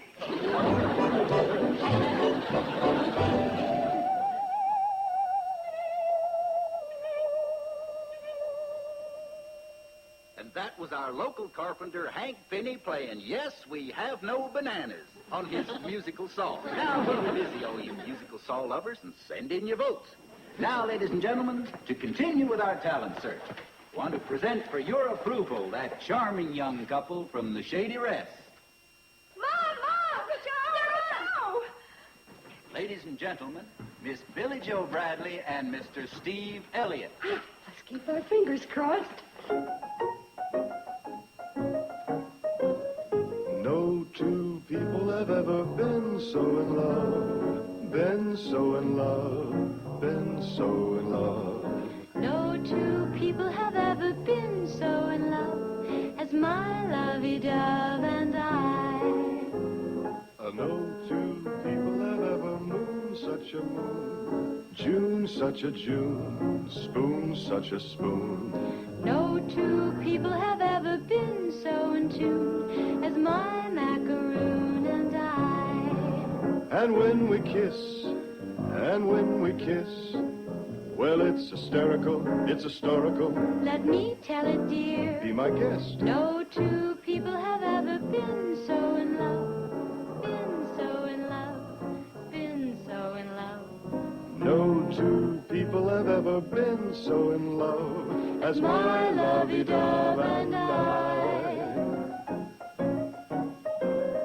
Never before and never again could anything more romantic and beautiful be. No two people have ever been so in love, been so in love, been so in love, been so in love, been so in what love. he means is that no two people have ever been so in love as my macaroon and I. And when we kiss, and when we kiss, and when we kiss, well, it's like this. well, it's hysterical, it's historical.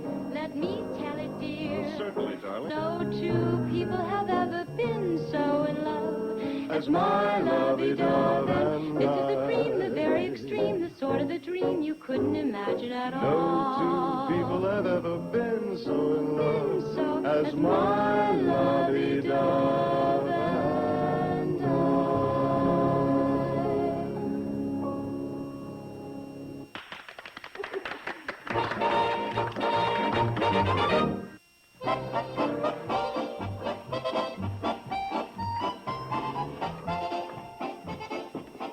Excuse me, Mom. I see a prospect.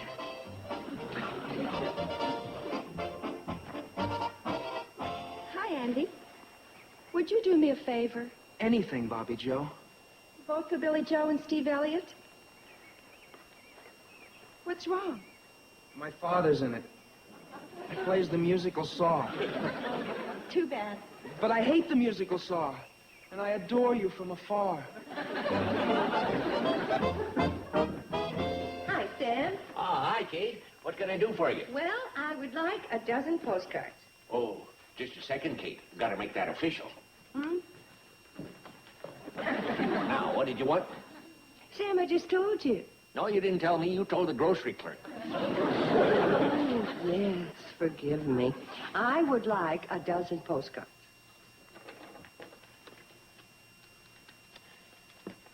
There you are, Kate. 48 cents.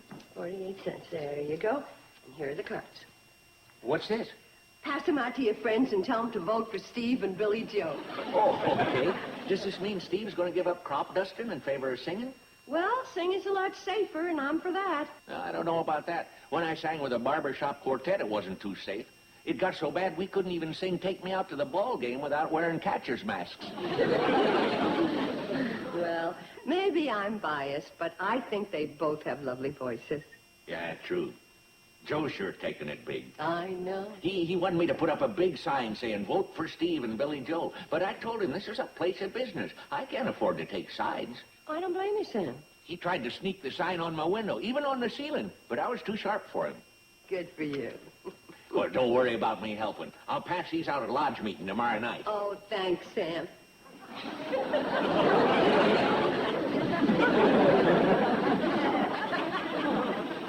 Oh, anything else, Kate? No, Steve. Billy. Sam. I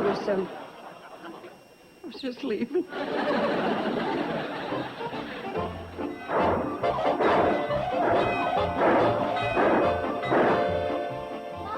Mom, guess what wonderful things are happening. Go ahead, guess. You'll never guess. I'll never get a word in.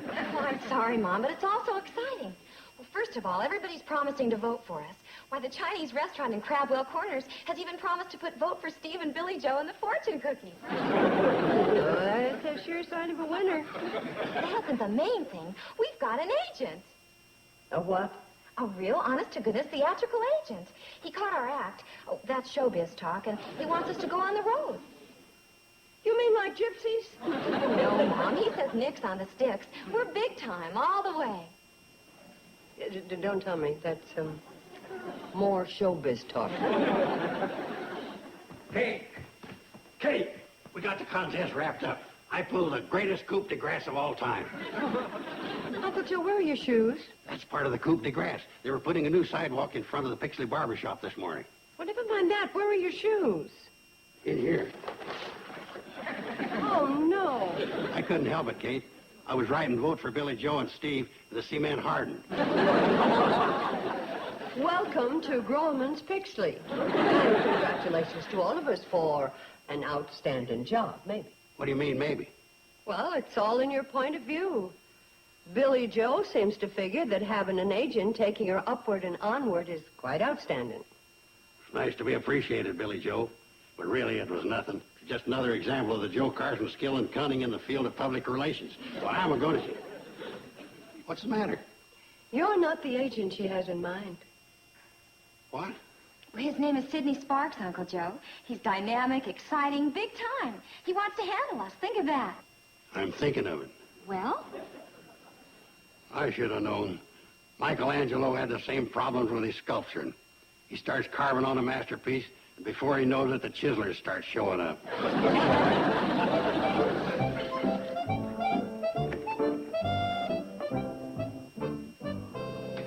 Girls, what are you doing up? Mom, we couldn't get to sleep. We just realized what's happening. It's one thing winning a local contest, but the way that Mr. Sparks talked, Billy Joe and Steve could be leaving us forever. I thought of that too, girls, but it isn't our decision to make. You see, it's their future. They'll have to make up their minds themselves. Mom, do you realize what it means if Billy Joe leaves? Mm-hmm. You'll have to borrow your lipstick and nylons from somebody else. It's much more than that. The Shady Rest won't be the same at all. Yeah. Now when we knock on room 6, a perfect stranger will be answering the door. And we won't see Billy Joe's sweet, beautiful, charming face. How come when you knocked on room 6 this morning, you yelled, "Take those curlers out of your hair, they're mine"? Mom, you know what we mean. Of course I do. Personally, I'd like to keep him here forever.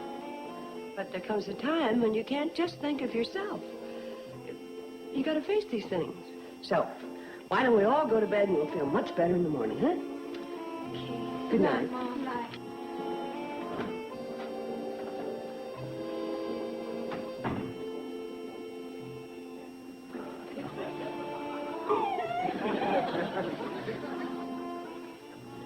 Thanks, boy. I'll share it with you. You gals still up? Yeah, we were just talking to Mom about Billy Joe and Steve leaving. What makes you so sure they'll be leaving? Well, according to Mr. Sparks, if they win the contest, they'll be on their way. But they haven't won the contest. Besides, that fellow Sparks ain't such a hot agent. working for 10%. When I agent, I take 30%. I'm 3 times the agent he is. With all those votes we got for them, they're bound to win. Well, that's a short-range viewpoint. Steve only realizes that his future lies here in the valley with the Carson-Elliott dynasty. That way he'll be independent. Some know-it-all won't be trying to run his life for him. What's going to keep them from winning? Everybody practically admits they're the best talent in the county. Second best talent. Who do you have in mind? Sorry, I can't let it out. That stale agent Sparks would move right in and sign him up. Come on, Uncle Joe. All right, let's take it from the top. 1 and 2 and...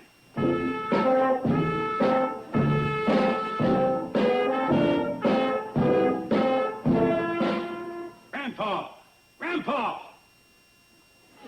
Now! Of course I know how.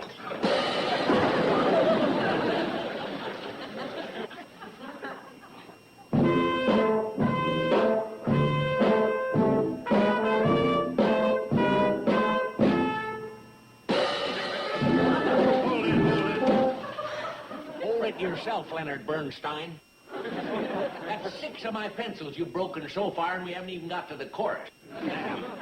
After we knock off this first prize of $200, you'll get your 12 cents back. Wait a minute, Joe. What makes you so sure we're going to win that $200? Yeah, we got the talent, but where are we going to get the votes? That's where my strategy comes in. Now, in the first place, there's 6 of us in the band. Newt, you can get votes from the fellows over at the Grange. Roy, you can work on the ice plant. And Bert, you can snag a vote or 2 in your barber shop between the hot towels and the tonic. Grandpapa, you... Nudge him, will you, Newt? Grandpappy, do you think you can get some votes at the church social? Oh, much better, thanks, since I started soaking my feet. No, we're talking about voting. Oh, well, put me down for Tippecanoe and Tyler, too. Joe, let's get on with the rehearsal. I got to open the store at 7 in the morning. 1 and 2 and...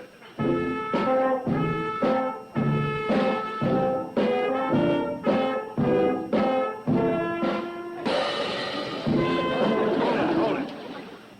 What now? Well, there's 2 things.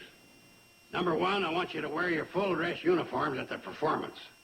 And 2, we're sounding too good, fellas. The guys that are running this contest will think I ran in a bunch of ringers. Now let's take it again. And this time, hit a bad note now and then so we'll sound more like amateurs. 2.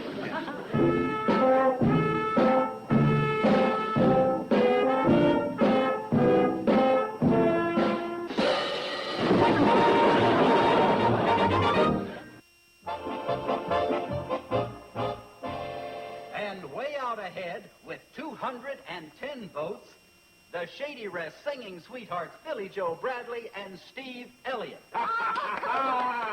There it is, just the way I call it. Yes, sir, this is only the beginning. Now, if you 2 kids will just sign this contract... Wait! The contest isn't even over yet. Bird calls, sweet potato solos, nobody's going to top these 2. It's in the bag. Now, if you just sign this contract, we'll get the show on the road. And now, for our final entry in the contest, Joe Carson and his Hooterville Marching Band. It's Uncle Joe. That's why he's been sneaking out nights lately. He's been rehearsing that band. Well, what do you think he's up to, Mom? Well, I guess he doesn't want you to leave any more than the rest of us, and it's his way of stopping you. Look, are you 2 kids with me or aren't you?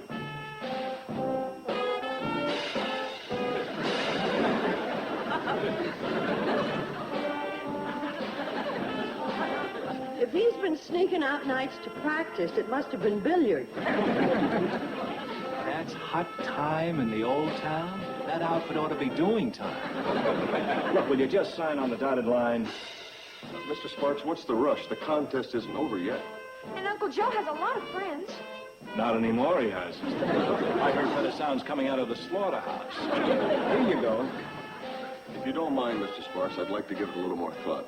Well, what's there to think about? This is the opportunity of a lifetime. She's right, kid, and we can't afford to waste time. Once you're declared the winner, I get my press agent working and I start lining up the bookings. Now, are you with me or aren't you? Leader, not so loud! Well, Hooterville Volunteer Fire Department Band did it again. They blew out the transmitter on top of Mount Scrawny. Oh, hi, Joe. Transmitter must still be out. I've been thinking about our band. Now that we hit our stride, I figure we're about ready to enter that clam bake at the county fair. Well, folks, Station K is back on the air. Come on, everybody, the radio's on. First off, we'd like to thank Clyde Turner, who braved the elements and climbed to the top of Mount Scrawny. Elevation 123 feet. And fixed our transmitter. Thanks, Clyde. Now for the news you've all been waiting for. The final results of our talent search. The grand winner of our $200 first prize is Billy Joe Bradley and Steve Elliott, the singing star. I told you, congratulations. I knew you'd do it. And 91 other entries and votes received. Mel Ferguson and his electric sweet potato, 96. Joe Carson and his Hooterville Volunteer Fire Department Band, 5 votes. 5. I demand a recount. The contest was rigged. Oh, Joe, let's not be sore losers. I can prove it to you, Sam. So we didn't get any votes from the Grange, and the ice plant let us down. But only 5 votes. We had to get 6. There were 6 of us in the band. Could be one of the guys didn't vote for us. Yeah. Now that you mention it, and I know who it was. It was Newt Kiley. That's loyalty for you. I'm a good mind to call him on the phone. I got his number someplace. Wait a minute, Joe. What was that card you took out? Oh, it ain't nothing. I hereby vote for the grocery list KK. I hereby vote for the Hooterville Volunteer Fire Department Band, signed Joe Carson. Joe, you know that thing at the fair you told me about? Why don't you forget the rest of the band and enter that clam bake as a chowderhead? Mrs. Bradley, can't you hurry them up? I've got to catch that train. I'm sorry, they have to make their own decision. I'm staying out of it. Well, finally. Did you talk it all out? What did you decide? We've decided not to sign the contract. What do you mean we've decided? That's what we agreed to a minute ago. I know, but now I'm not so sure. You mean you've changed your mind between the dining room and the lobby? I agree with the little lady. I don't know how you could turn this thing down. The country is loaded with kids who would leap at a chance like this. He's right, Steve. What an opportunity. You travel, you meet new people, you'd stay at the best hotels. That's one of the main reasons I'm turning it down, Mr. Sparks. I have traveled, going from hotel to hotel. But what about me? I mean, I've lived here in Hooterville all my life. Population 335. But 335 friends. I've been in cities with 1 million people and still been alone. I know, but... Well, Mom, you've been hearing all this. What do you think? I don't think you're being fair to Steve. Well, don't I have a right to my own decision? So does Steve. I know, but he doesn't have to be so obstinate. Billy Joe, this is a two-way street. And it seems to me that you're trying to hog the whole road. What your mother's trying to say is that there are 2 lives involved here. 3, and I'm leaving. You don't need an agent. You need a referee. What the? Hey, kids, before you sign that contract, you better let me check it. I got your best interest at heart. Uncle Joe, they're not signing. Not signing? No, they're not signing any contract. Hey, Sparks. This is the greatest break of your life. What is? I didn't want to take the spotlight away from the kids, but I've got an attraction that, well, it's an agent's dream. What attraction? The Hooterville Fire Department Band. You're putting me on. No, you're putting us on the networks, nightclubs, personal appearances, Chicago, Paris, London. Why, where'd he go? Never mind about him. I'm worried about Steve and Billy Joe. This is the first big fight they ever had, and the way they were Now, there's the kind of fight I like to see. Nothing but winners.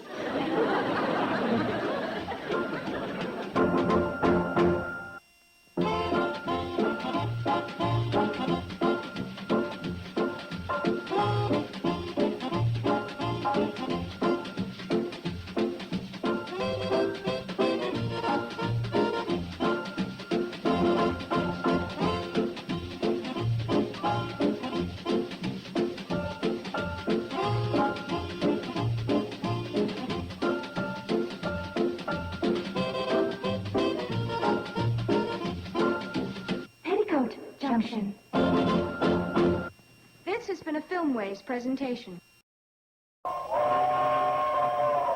Come ride the little train that is rolling down the tracks to the junction. Forget about your cares, it is time to relax at the junction. Lots of curves, you bet, and even more when you get to the junction. Petticoat Junction. There's a little hotel called the Shady Rest at the junction. Petticoat Junction. It is run by Kate. Come and be her guest at the junction. Petticoat Junction. And that's Uncle Joe. He's a moving kind of slow at the junction. Petticoat Junction.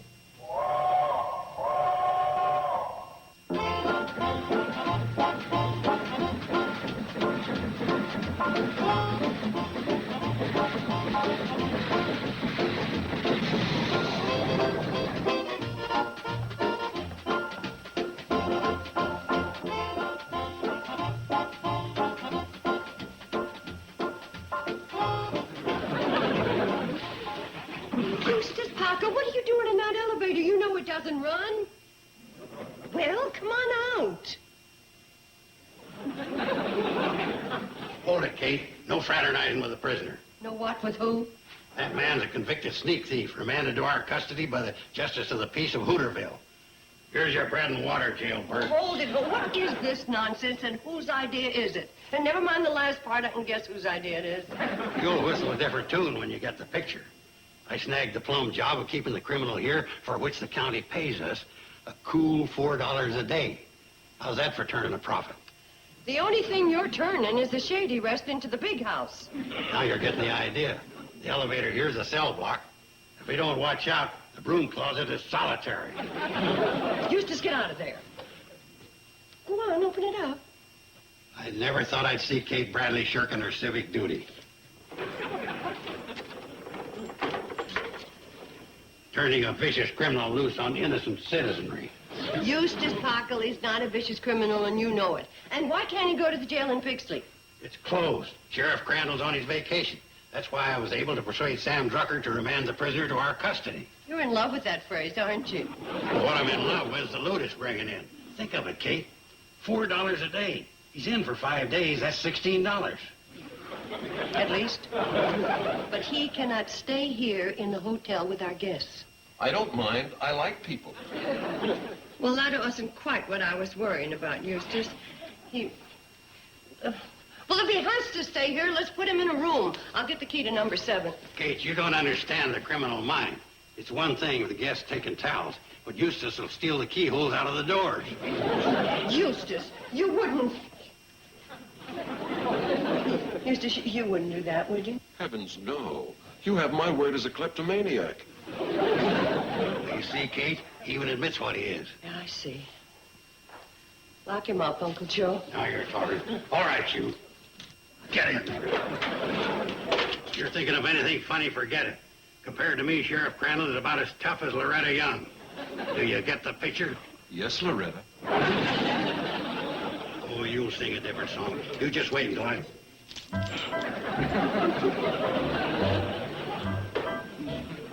Is this what you're looking for? Smart apple.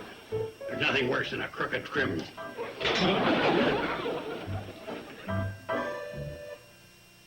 Kate, you're going against the book. Prisoners are supposed to have nothing but bread and water. Oh, Uncle Joe, that went out with Paul Muni. And what are those? Security measures for transporting a criminal from one place to another. Take your hat off.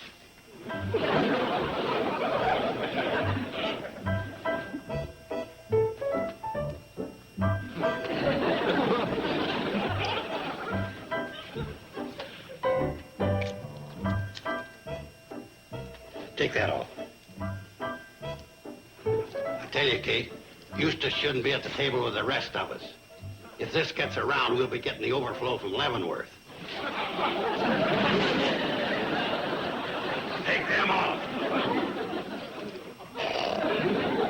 Hi, everybody. Good evening. Hello, girls. Where's Betty Jo? Oh, she'll be down in a minute. Let me help you. Oh, thank you. Thank you. You're welcome.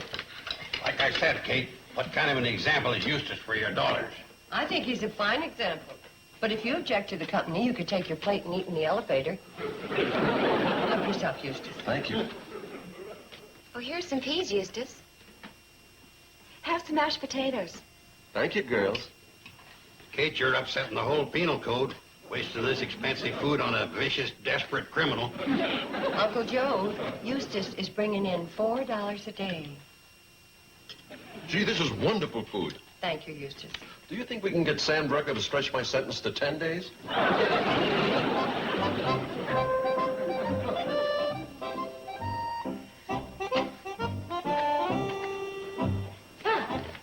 Oh, it's just the generator, folks. I'll have it fixed in a minute. No, it ain't, Kate. 9 o'clock, lights out. What do you mean, lights out? That's the way it is in the big house. 9 o'clock, the lights go out. All right, everybody, up to your rooms. Just a minute, folks. Uncle Joe, put the lights back on. Kate, you're interfering with the due process. If Eustace was in the Pixley jail right now, he'd be in pitch dark. The Pixley jail doesn't have to worry about guests. Put the lights back on. Sorry about this, folks. Well, they said this was a rather unusual hotel. Come, Stanley. We were about to go to our room anyway. We were? Yes, we were. Hello, Mrs. Benson. Mr. Benson? Thought you girls were studying. We were, but we got a lucky break. The lights went out. Here's an extra pillow for you, Oh, no, Eustace. you don't. Oh, yes, she does. Kate, you don't know what you're doing. What are you doing that for? Searching for hidden weapons, files, saws. This is your own niece, Betty Jo. How do you know she ain't an accomplice disguised as Betty Jo? Let's see the mole on your left shoulder. Kate, you're aiding and abetting a criminal. Don't you see? He can tear that pillowcase to strips and make a rope ladder and escape out the window. Why would he need a rope ladder? He's on the ground floor. Kate, you don't understand the criminal mind. While you're wondering what he's going to do with the ladder, he'll be out the back door and on his way to Buenos Aires. That's in Brazil. It's in Argentina. Oh, they moved, huh? Well, he'll be escaping to one of them places. Oh, no, I won't. I'll be a good boy. Thank you, Betty Jo. Pardon me. Do you have a match? A match? No smoking in the cell. Ponderosa Lacrimosa. My brand. Huckle, where'd you get this cigar? It was in a pocket of this robe. Hey, he's got on my robe. I gave it to him. It's the one Cousin Emily sent you that you said you wouldn't wear to a dog fight. I give up. How can a man run a decent jail with you women pampering the prisoners?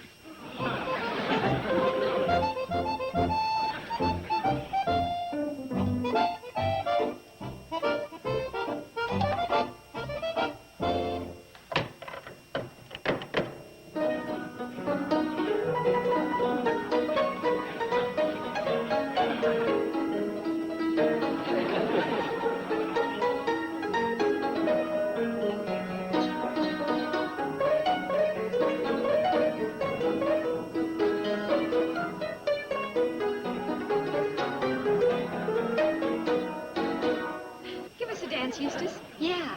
It would be a pleasure.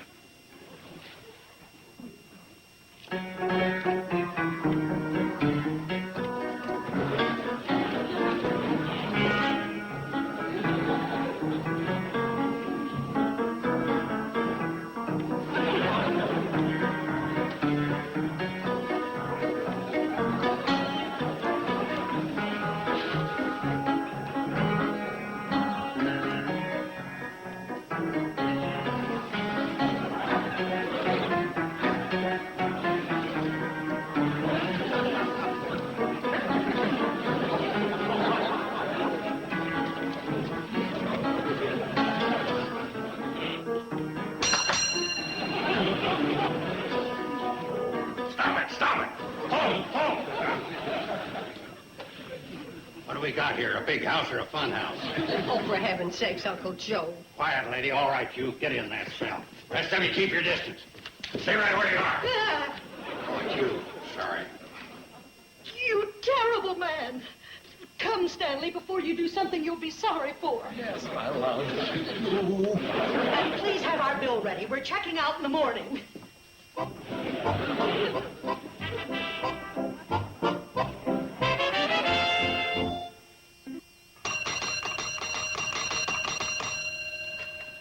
Please, we would like our bill.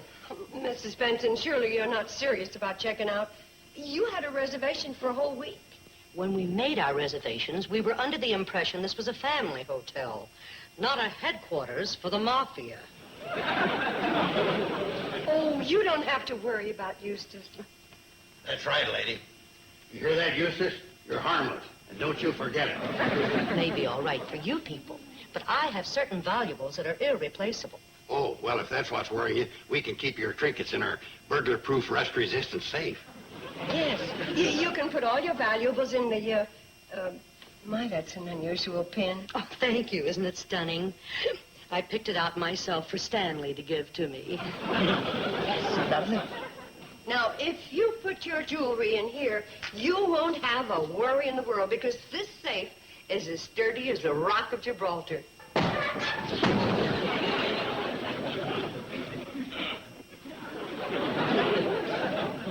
I just hadn't gotten around to fixing it yet. You see, we're right in the midst of one of our giant reinforcement projects, and I'll run to get my tools and I'll have it fixed in no time. Don't do it on our account. We're not staying as long as that fiend is here. Pardon me, dear, but that fellow doesn't look much like a fiend to me. He looks like one of those poor unfortunates your committee on rehabilitation tries to help back home. There's no use talking to her, Mr. Benson. I guess your wife's one of them fly-by-night rehabilitators. Operates on a shoestring. Uncle Joe, why don't you go get your tools? Okay, she said she could... You're not helping. Eustace isn't really bad. All he needs is thoughtfulness and consideration, which I'm sure you have in abundance. That's true. As a matter of fact, I have a heart as big as all outdoors. You poor man. To prove I'm a superior human being, tolerant of weak-willed unfortunates, I'm going to continue to stay on at the hotel. Stanley? Pick up our bags. We're going up to our room. Oh, thank you, Mrs. Benson. You'll never regret this.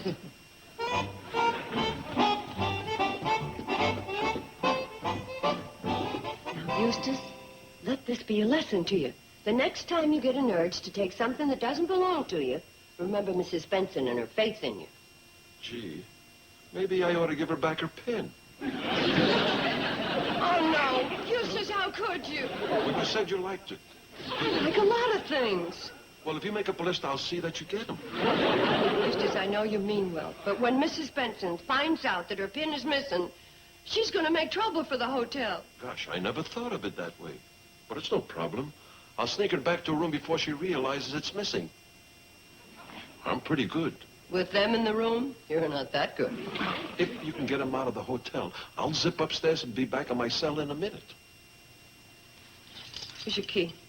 Yoo-hoo, Mr. and Mrs. Benson, we need you. It's time for our regular physical activity period, so let's limber up the old reflexes by trotting down the stairs. Cadence, count. 1, 2, 3, 4. Up, 2, 3, 4, march.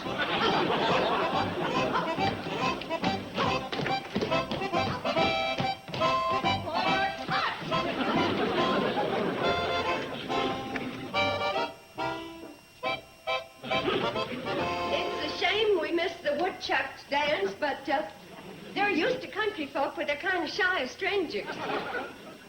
Well, maybe we can try again tomorrow. Sure. Oh, no. Come to think of it, tomorrow's the 23rd. That's when the beavers move in and the woodchucks head south. But maybe next year. Well, we've all had a wonderful constitutional, so why don't you go upstairs and relax in perfect contentment? Oh, here comes Stanley. Careful those stairs. It was a cinch, Kate. I put her pin back on the dresser right next to her makeup box where she's sure to see it. Good work, Eustace. And here's the key to my cell. Oh, believe me, there's no question you are truly rehabilitated, and I'm proud of you. Thank you, Kate. You know, I know how much it must have hurt for you to put something back. It's gone! It's gone! What's gone? My beautiful traveling alarm clock. Aunt Sophie gave it to us for a wedding anniversary and it's disappeared. Mrs. Benson, don't get excited. It's probably someplace in your room. I'll help you look.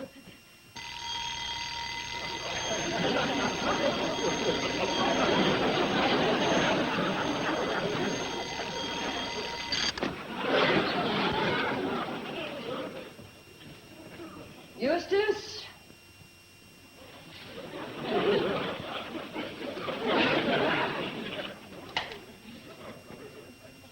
Stanley! Bring those bags back down.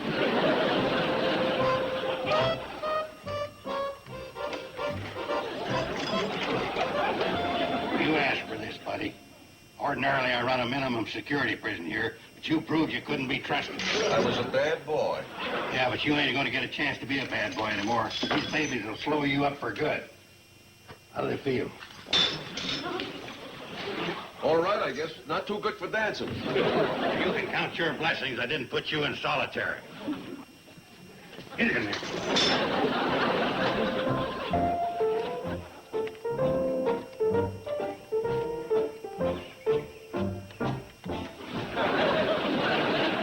Sarah, this is Sheriff Crandall. Get me Sam Drucker, right away. Oh, ring your head off. I'm going to finish this here display. Uh-oh, that's a hotline ring. Must be something important. Sam here, Sarah. What's the trouble? The sheriff? Oh, put him on. Hi, Sheriff. How's the fishing? Never mind the fishing. Fine friend you are. What are you talking about? You know what I'm talking about. I just got the dope from Newt Kiley. You got some nerve sentencing Eustace Pockle to 5 days at the Shady Rest? Well, it ain't my fault. He didn't have the $5 to pay the fine. Anyway, you were up at the lake and... That Eustace. He has all year to do his shoplifting, and what happens? He waits till I'm on vacation. Well, Sheriff, there are some crooks you just can't trust. There are some justices of the peace you can't trust either. Giving Kate Bradley my $4 a day prisoner money. Now, hold on, Vic. You gotta remember, this ain't Chicago or New York. We only got one sheriff and one criminal. So there's only one way out. Next time you go fishing, take Eustace with you. How much longer has this sentence got to run? 3 more days. 3 days times $4, that's $12. Just about cover the fishing gear I lost in the lake. I'm coming in and transferring Eustace to the Pixley jail. You ain't sore, are you, Sheriff? Oh, no, not a bit. In fact, I'm going to give you a nice big printing order. Oh, fine, Vic. What kind of order? Campaign posters for a new Justice of the Peace.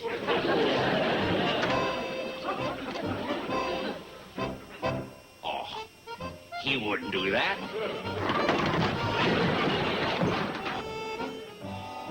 Maybe he would.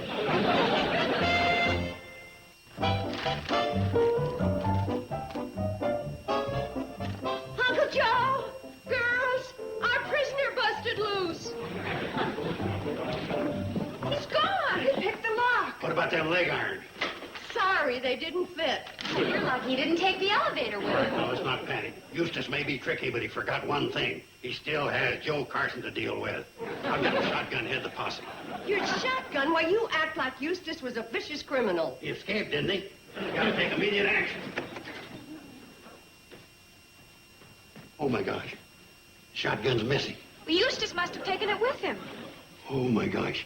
That means he's an armed man. Look, what's the rush? Sheriff Crandall will be back in a couple of days, and let's just stay out of it. Well, what do you know? Instant chicken. And we stay out of it. We let the prisoner escape. If we don't find him before the sheriff gets back, we're all in trouble.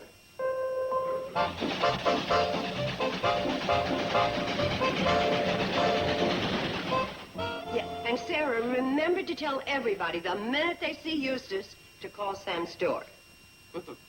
Bye. There. That ought to do it.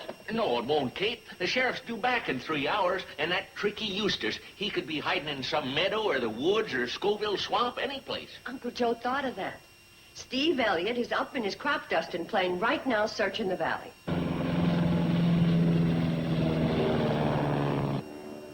Joe, I'm now flying over the Fred Ziffel pig farm. No living thing visible except 3 pigs eating out of a trough. Over. Steve, better take a close look at them pigs. One of them might be Eustace. He's awfully good at disguises.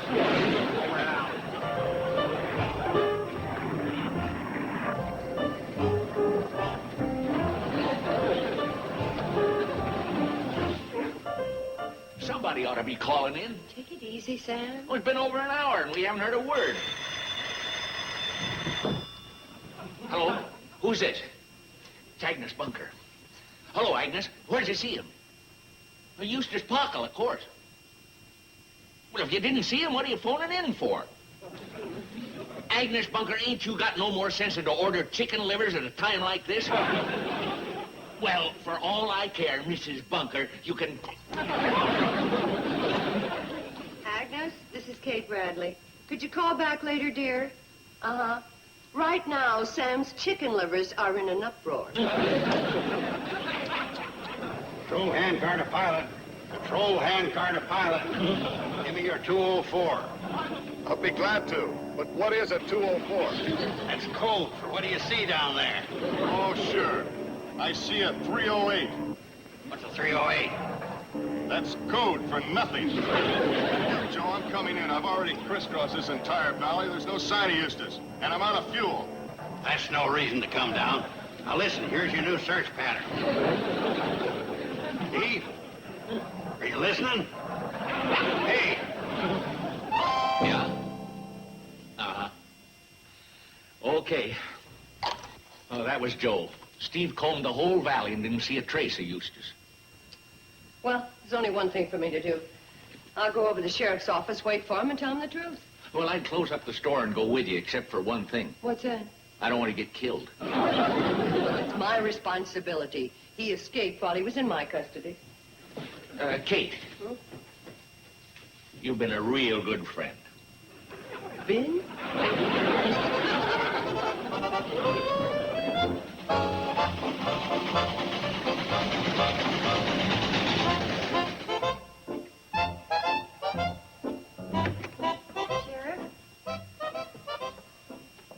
Sheriff Crandall. He ain't back yet, Kate. Eustace! How long have you been here? About 4 hours, ever since I broke out of the hotel. I had a heck of a time getting in here. Busted all my fingernails picking the lock. And we've been searching. Steve's been up in his plane. People have been phoning. Oh, Eustace, you're too much. Kate, I was ruining your hotel business. I knew the sheriff would be mad at you. You were all so good to me, the least I could do was bust out. You know something, Eustace? You are a scheming, conniving rascal. But somewhere in that crafty little body is a heart as big as this room. That Kate Bradley.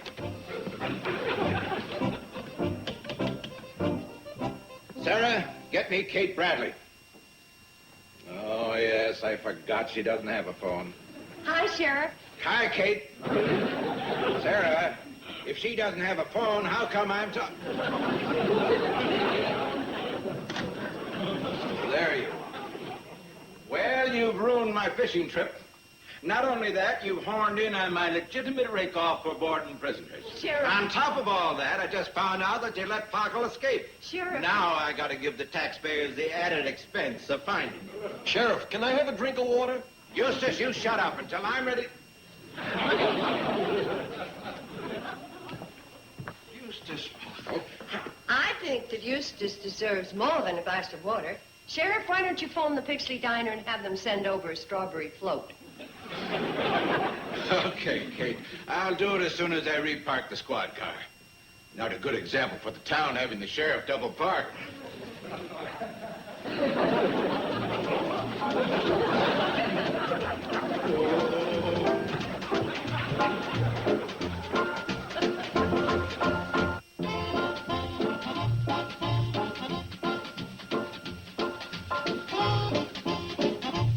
Now stay tuned for the Ed Sullivan Show. Next on TV Land.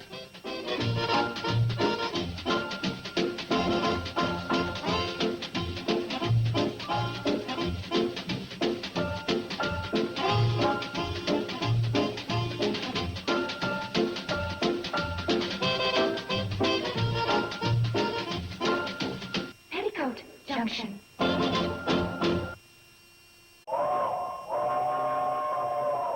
Come ride my little train that is rolling down the tracks to the junction.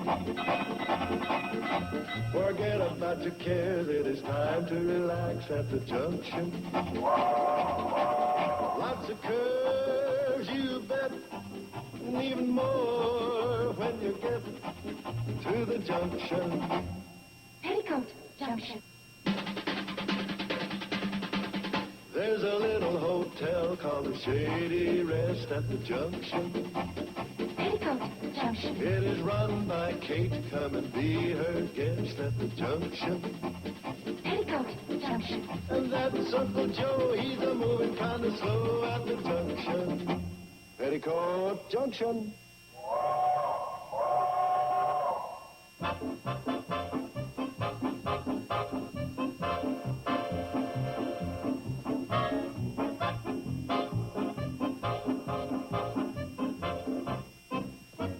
Kate, where's them washers you got for the bathroom faucets? Oh, in the left-hand drawer.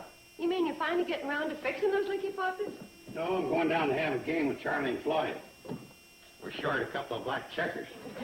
You keep after me. I'll get them leaky faucets fixed one of these days. Good. I like to have it done before water becomes obsolete. Sorry, Uncle Joe. Mom, you'll never guess what happened. Here, look at this. Head of lettuce, 6 tomatoes, 2 cucumbers, and a gallon of kerosene. The salad's all right, but I sure don't care for that dressing. That was the order Mr. Drucker took over the phone. Read the other side. Oh. Tell Billy Joe Sid Sparks has set audition at Flamingo Room Springdale Hotel tomorrow, Tuesday, 3 p.m. Audition to what? Well, to sing. Mom, don't you remember? Mr. Sparks was the agent who was interested after Steve and I won the talent contest. Guess he still hasn't given up on me. Well, I guess he hasn't. But you're certainly not considering this, are you? Oh, you're considering it. Well, wouldn't any girl? Yeah, I suppose so. Sit down, honey. Do you have any idea what you're letting yourself in for? Of course I do. An exciting, glamorous, wonderful career. Well, I could be in show business, Mom, maybe even a star. Stars fall, you know. But I wouldn't. I know it. You know, I haven't told anybody this, but ever since Steve and I won that contest, my whole life has changed. People I barely know come up to me and tell me how much they like me. Imagine, perfect strangers. Do you know a couple of them even wanted my autograph?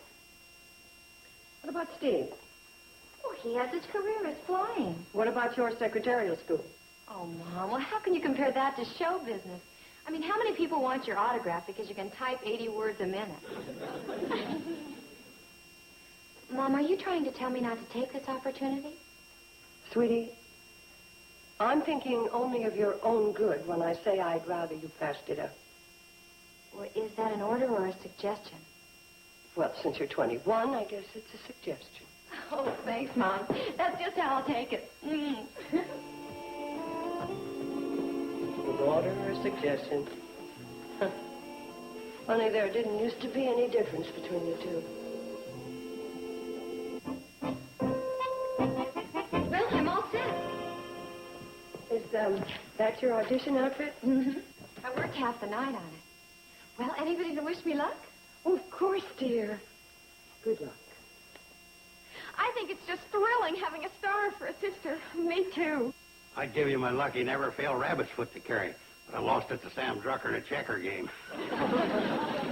Aren't you wishing me luck? I wish you luck. I'll see you to the train. Okay.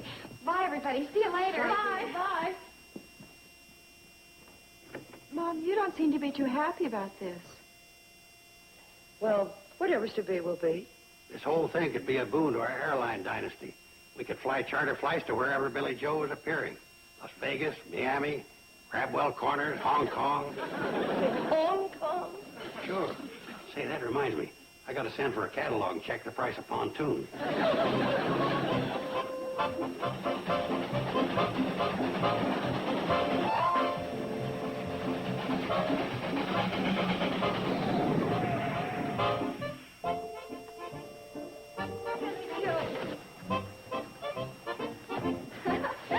I'm on my way. Oh, I knew you'd make it, kid. You got showbiz in your blood. Comes from me. Congratulations. Oh, yes, congratulations, honey. When do you start? Well, that's not exactly decided yet. Oh? Well, you know how it is. There are a couple of other girls that are going to audition, and we have to be fair. Oh, sure they have to be fair. Oh, but I'm in, Mom. Mr. Sparks said so himself. He said, kid, you're in. That showbiz stuff. Yes. You sure it's not showbiz double talk? Oh, Mom, don't be so pessimistic. I'll prove it to you. They said I didn't even have to call them. They'd call me and let me know what time I go on. They'll call you, Mm-hmm. No later than 10 o'clock Thursday. I gave him the number at Drucker's. Oh, well, what are we all standing here for? Let's go up to the hotel and celebrate. That's great. Isn't that great? What's the matter, Kate? Oh, I get it. You're secretly hoping that Billy Joe wouldn't make it, huh? No, it's just that I seem to remember a show business phrase, don't call us, we'll call you, and as I remember, it isn't good. Well, it can't be bad. Figure it out. A call clear from Springdale is a cool 35 cents. If they want to place their call at their end of the line, let them be spendthrifts. Sam, have you heard any word yet? No word yet, Kate. And I don't like to complain, but Billy Joe's been in here a dozen times asking about that phone call, and Bobby Joe almost as many. And Betty Joe, I had to send her on a delivery just to get her out of the place. I'm sorry, Sam, but it is important. What time is it? 10 o'clock. And it is Thursday. Yeah, all day. He should be calling by now. He said he wouldn't call any later. It's him. Hello, Sam Drucker's store. Drucker's mother speaking. I mean Billy Joe Bradley's mother. Oh, it's for you. Somebody wants to give an order. Well, she's a grocery store. Make it short, Sam. Hello? Hold on, Miss Gibney. Yeah, just a second. All right, what was that? A pound of walnuts, and a head of lettuce, and a jar of marmalade. Keep it short, Sam. Yeah, I got it, Mrs. Gibney. A pound of walnuts, head of lettuce, short, Sam. A jar of marmalade, and a short salad. Please. Oh, excuse me, Mrs. Gibney. Yeah, Sarah's cutting in. I'll call you right back. Here. Hello, Sarah. Yeah. Oh, thank you very much. She just called to say that there wasn't any word yet. It sure don't look good, Kate. I just don't understand people like that. He knows how much this means to Billy Joe. Well, I saw a Jack Oakey movie once, and his agent said, don't call us, we'll call you. And he didn't call him through the whole picture. And I saw Oakey's next picture, and he still hadn't called him. I've got a good mind to call that Mr. Sparks myself. Well, that's good thinking, Kate. That's what I kept wishing Jack would do. On the other hand, maybe it's just as well. I'm not at all sure that I want Billy Joe in this kind of business. Yeah, I know what you mean, Kate. I saw another picture once about a singer. She started out all bright-eyed and full of zip, and from there she just went down, down, down. And finally she sunk so low. Sam! You're not cheering me up. Oh, sorry. Drucker's store? Yes, Sarah, she's still here. It's him. Hello, Mr. Sparks? This is Billy Joe's mother. Yeah, and I want to talk to you about my daughter's career before we do anything definite. I don't have to worry about that? Because why? Oh, I see. Uh-huh. Yeah, I see. Oh, sure, I understand, but what I thought was that it's quite definite. Well, thank you for calling, Mr. Sparks. They don't want to... They want somebody with a name who can draw a crowd. Billy Joe has a name. Oh, sure she has. Billy Joe Bradley. That's 3 names. Well, anyway, I guess that's a load off your mind. Huh? I mean, I guess you're relieved, about Billy Joe not going into show business. I am not. How How dare they turn down my daughter? Why, Billy Joe can sing with the best of them. Where did he get the nerve to talk about my Billy Joe that way? And where am I going to get the nerve to tell Billy Joe that he talked about my Billy Joe that way?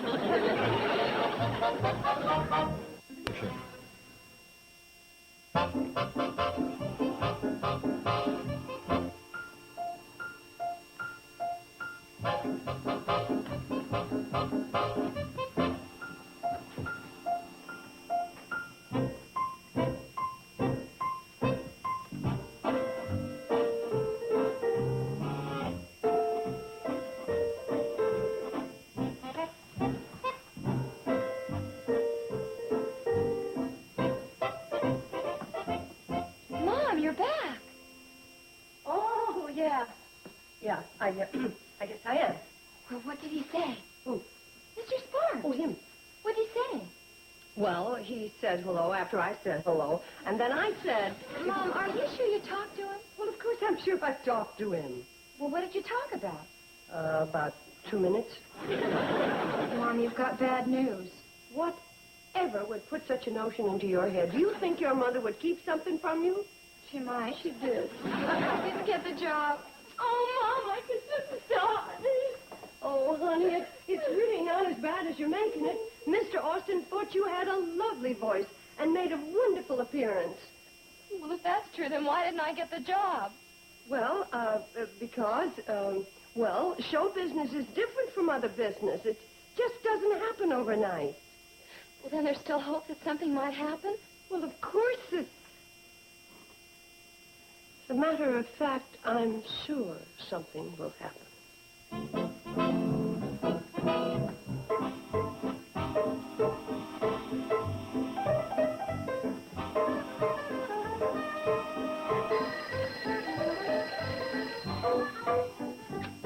Flamingo room. Yes, this is the manager speaking. Look, I don't care who you are. If you want something on your bill, you'll just have to get in line. Oh, you want to make a reservation? Well, that's different. 1,000 pardons, sir. Now, I'm sure we can find you a nice table. What night and how many? In the night who sing? Billy Joe Bradley. But we don't have any Billy Joe Bradley singing here. You're sorry. I'm sick. The worst reservation we've had in a week, and we blow it. Well, I don't know if it did any good or not. He did seem kind of disappointed when I canceled the reservation. That's all right. You can't expect to win him over in one phone call. Your turn, Uncle Joe. Don't forget, the prime time rates are 35 cents for 3 minutes. What a skinflint. You don't worry about money matters in a time of crisis. Put it on Kate's bill. So, Sarah, this is Joe Carson. Get me the Flamingo room in Springdale. Flamingo room? This is Joe Carson, president of the Carson Allied Enterprises, industrialist and international playboy. Heard you got a singer opening over there by the name of Billy Joe Bradley. What? You haven't got her? Well, I guess there's no use in me flying my jet set friends in there. We're going to make reservations. What? Yeah, we caught her over at the London Palladium. She was a smash. Don't overdo it. Caught her again in Sydney, Australia, in the pouch room of the Kangaroo Hotel. I did, Pete. I was just starting to roll. Sounded like a nut. But he was a nut that wanted to make a reservation, and that kind of nut we can use more of. Hey, look, what is a Billy Joe Bradley? Will you tell me? I got it. That girl you auditioned, the one Sid Sparks brought around, her name was Billy Joe Bradley. And you let me turn her down? Why? Why? You said she was a nothing. Nobody. Well, what do I know? He has friends, fans, a playboy even. And you know what playboys do. They spend money. They sit around and yell, wine, more wine. And the cash register goes tinkle, tinkle. And the creditors get smiles on their faces. And you find that girl. Find Sid Sparks and tell him to have that girl here by Saturday night or he's fired. He doesn't work for us. All right. We'll hire him and then we'll fire him. Now find that girl. And go. Hello. I mean, hello? Miss Billy Joe Bradley? Yes, ma'am. She'll be appearing here on Saturday night. Oh, you're bringing a large party? Yeah. Bless you. Don't look now, but we're in. Billy Joe is appearing in the Flamingo Room Saturday night. Kate, I gotta hand it to you. And Joe, I gotta hand it to you, too. What's this? A bill for them phone calls. Oh, don't panic. I don't expect to collect. Well, Billy Joe, Yes, Mom, yes? as they say in showbiz, kids, you're in. Oh, that's terrific. Do they really want me? They really do. Yep, at first they said Billy Joe wasn't the name, but after we... Hey, you stepped on me with your foot. Sorry. I meant to use both feet. What did you mean, Uncle Joe? Nothing, dear, nothing. But he was about to say something about my name. What about it?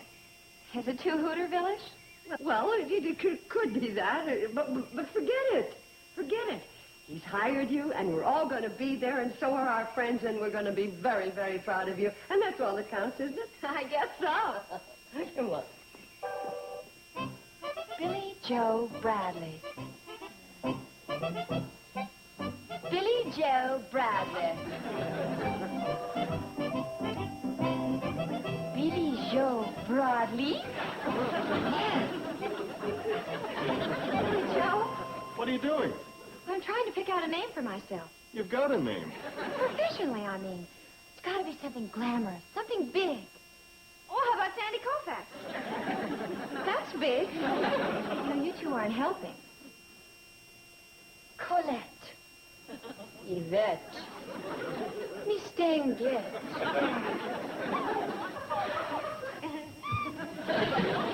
I'm with you.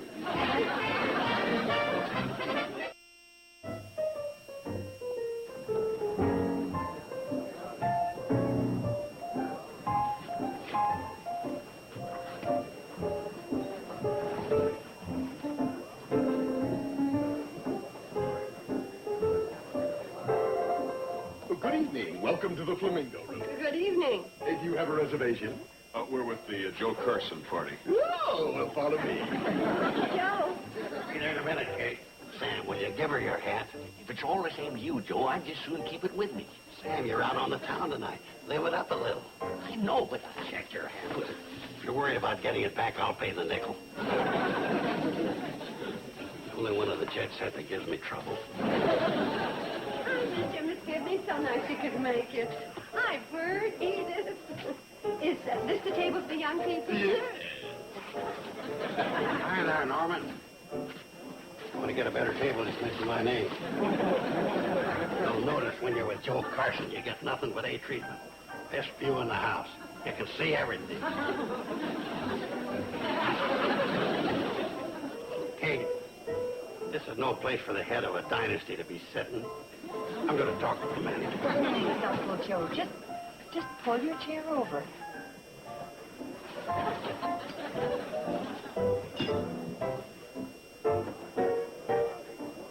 Would you folks care to order some drinks? Hey, as long as it's a special occasion, why don't we order champagne for the whole house? Kate, why are you kicking me? I'm not the one that said it. I think we'll just look at the menus. Certainly. Thank you.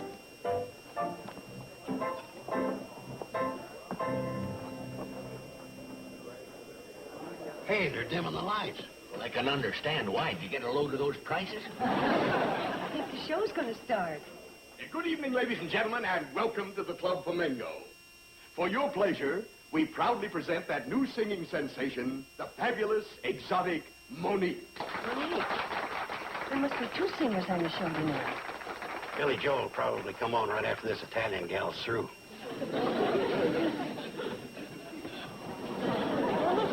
Wish me luck. Oh, sure, honey. But I'm really rooting for my own daughter.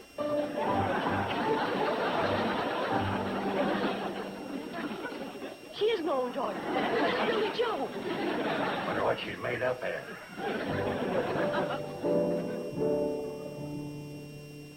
Falling in love again, never wanted to. What am I to do? Can't help it. Love's always been my game, play it how I may. I will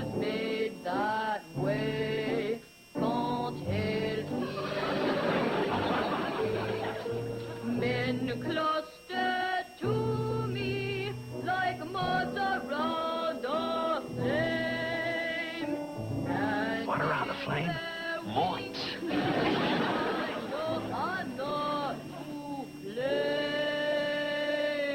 Falling in love again, never wanted to. What am I to do? Can't help it. And that, ladies and gentlemen, concludes the appearance of the fabulous Monique. Sorry. You're sorry. Wait a minute, mister. I came to the Flamingo Room to hear Billy Joe Bradley sing. If you listen fast, you did. Now beat it, kid. Where'd you get that name? And who told you to sing like that? And what about those clothes? I found him backstage, Mom. I mean, this isn't Hooterville, it's a supper club. You say that like it was a dirty word. We can stand music, too, you know. And you're going to hear it from her. Oh, no. If I need to empty my club, I don't need her. I can just yell fire. If she goes, 3 busloads of customers leave with her. You customers, leave. Yeah, but Just give me 5 minutes and point me at the soap and water. And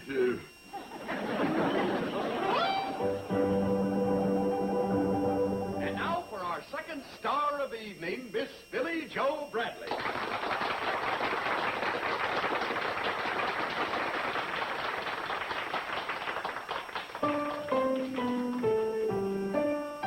I'm a girl, and by me that's only great.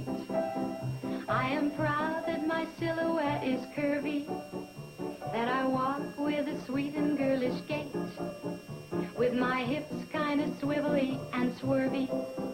I adore being dressed in something frilly. When my date comes to get me at my place, out I go with my Joe or John or Billy, like a filly who is ready for the race. When I have a brand new hairdo with my eyelashes all in curl, well, I float as the clouds on air. Do I enjoy being a girl? When men say I'm cute and funny and my teeth aren't teeth but pearl, well, I just laugh it up like honey. I enjoy being a girl. I flip when a fella sends me flowers. I drool over dresses made of lace. I talk on the telephone for hours with a pound and half of cream upon my face. I'm strictly a female, and my future, I hope, will be in the home of a brave and free male who'll enjoy being a guy, having a girl like me.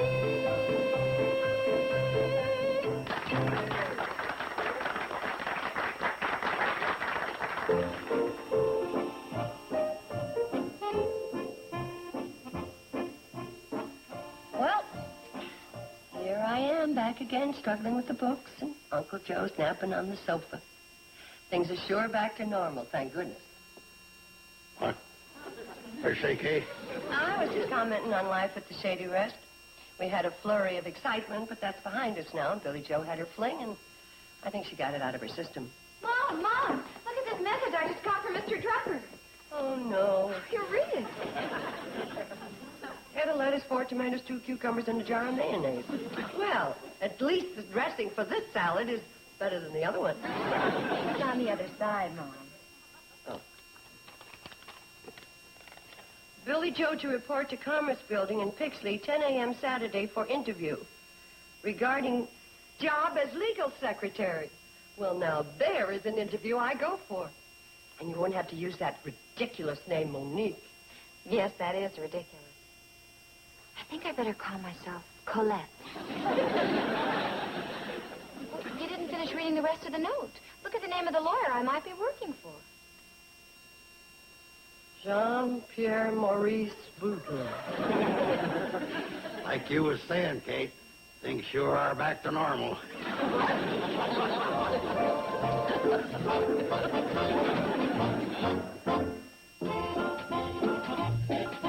Ed Sullivan introduced countless guests on television for over 20 years.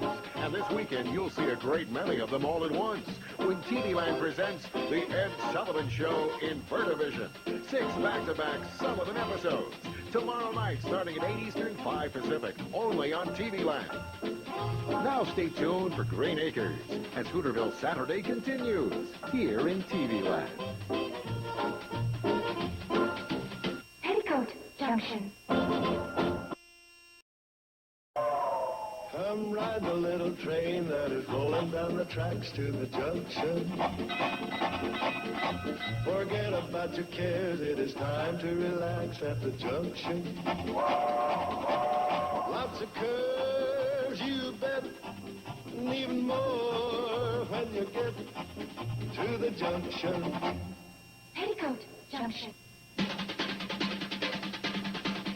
There's a little hotel called the Shady Rest at the junction. Petticoat Junction. It is run by Kate. Come and be her guest at the junction. Petticoat Junction. And that's Uncle Joe. He's a moving kind of slow at the junction. Petticoat Junction.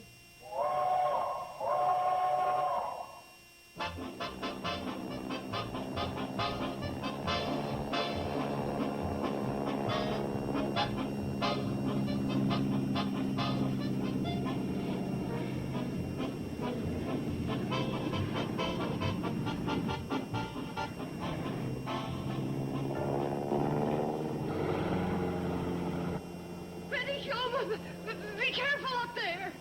Mom, you go through this every time Steve gives her a flying lesson. Am I supposed to get used to it?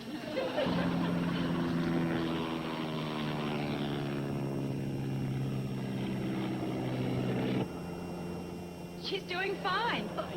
I never felt this way when she was at the throttle of a cannonball. Betty Jo, don't show off. Steer with both hands. Mom, just relax. Look, the plane is coming down.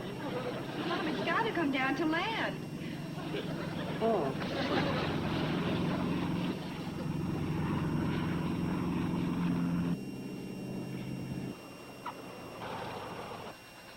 Betty Jo sure is improving. That's the best landing she's ever made. Oh, I agree. The other time, she seemed to let the ground come up too fast to meet the plane.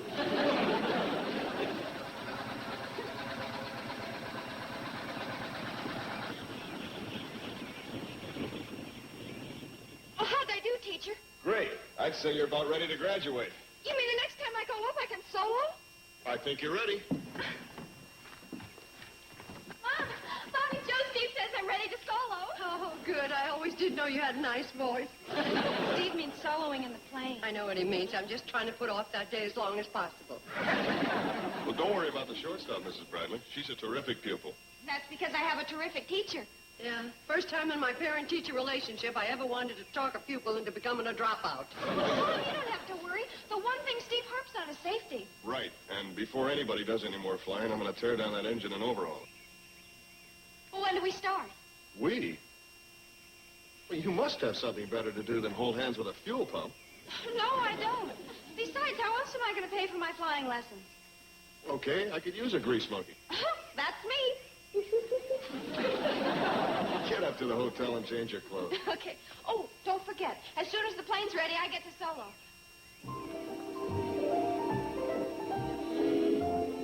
Don't worry, Mom. Oh, time passes so fast. It used to be that soloing on a bicycle was a big deal.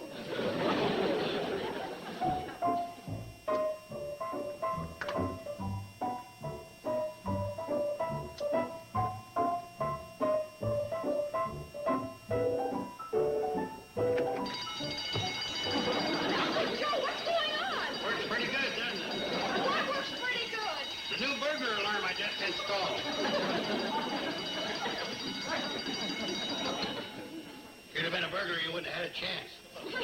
Yeah.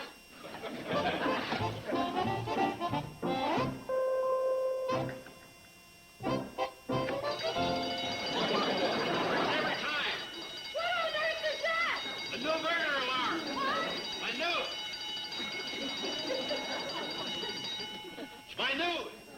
new burglar alarm. Where'd you get that thing? You remember a few months back when I went to that sheriff's auction in Springdale where they sell things that have been stolen? Must be a great burglar alarm if it was stolen. It does the job. But, Uncle Joe, do you think it's the smartest thing in the world to have a burglar alarm on the front door of a hotel? Well, if a burglar enters, you'll know it. But we have guests arriving at all hours of the day or night. How will the burglar alarm be able to tell the burglars from the guests? That's simple. When it comes to the way it works. Mom? Mom, may I talk to you for a minute?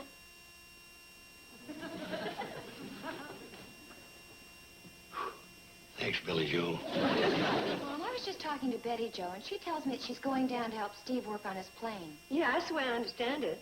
Have you noticed lately that if she isn't flying around with him taking lessons, she's helping him fix his plane? Oh, I don't think it's as bad as you make it out. Betty Jo's mechanically inclined. She gets a kick out of helping Steve. And another thing, does she have to look so darn cute when she helps Steve work on his plane? What was that? I was just saying, do you have to dress so alluringly when you help Steve? An old sweatshirt and beat-up jeans are alluring? Well, you know what I mean. Billy Joe, don't make problems where there aren't any, huh? I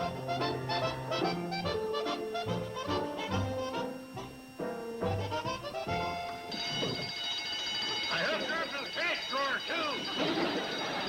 Uncle Joe, turn off that bracket.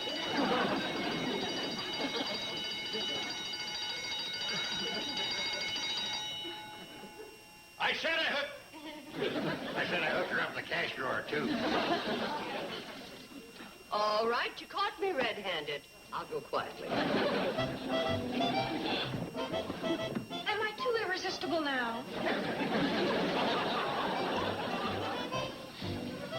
And this isn't Chanel number 5. It's 30-weight motor oil.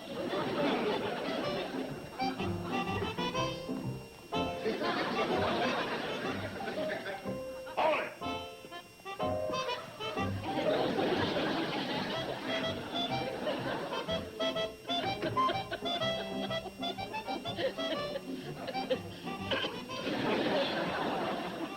That's it. Now turn it counterclockwise. Just a little more. That'll do it. Oh, thanks. If I had to get in there head first, it would take a derrick to get me out. Need any more help? Well, hi, Billy Joe. Looks like I'm loaded with attractive help today. Just tell me what you want me to do. Well, you'll ruin your clothes. No, I won't. And even if I do, it doesn't matter. Well, let's see. We could wash off those greasy parts in that bucket of kerosene. Okay.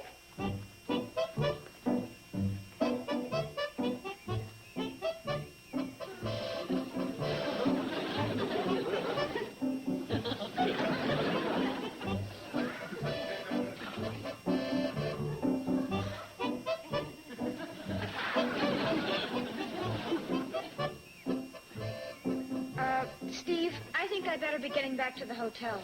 I just remembered I forgot to feed the dog. Sure. Well, thanks for all your help.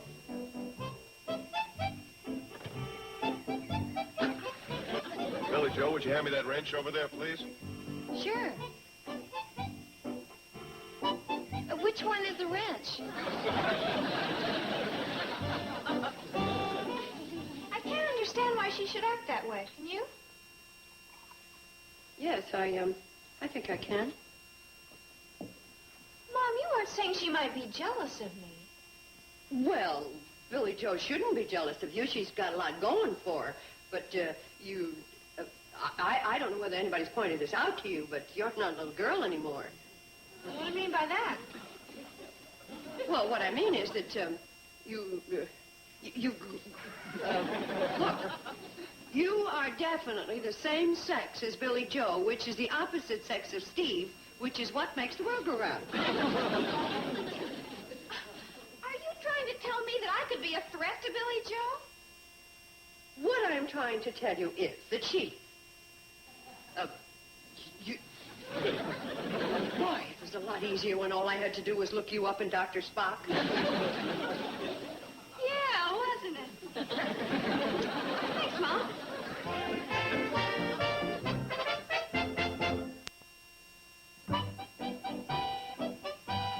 Billy Joe, would you bring me those parts you've cleaned? Okay.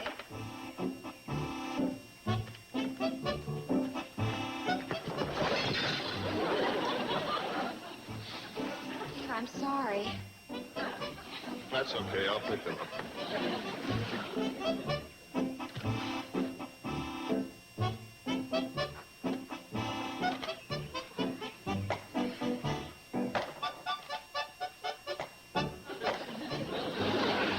Billy Joe!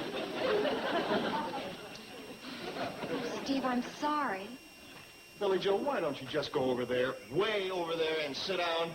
Please don't be mad. I was just trying to help. Like Laurel tries to help Hardy. I'm sorry. But maybe if you understood the project. I'm trying to put the plane back together again. Hello,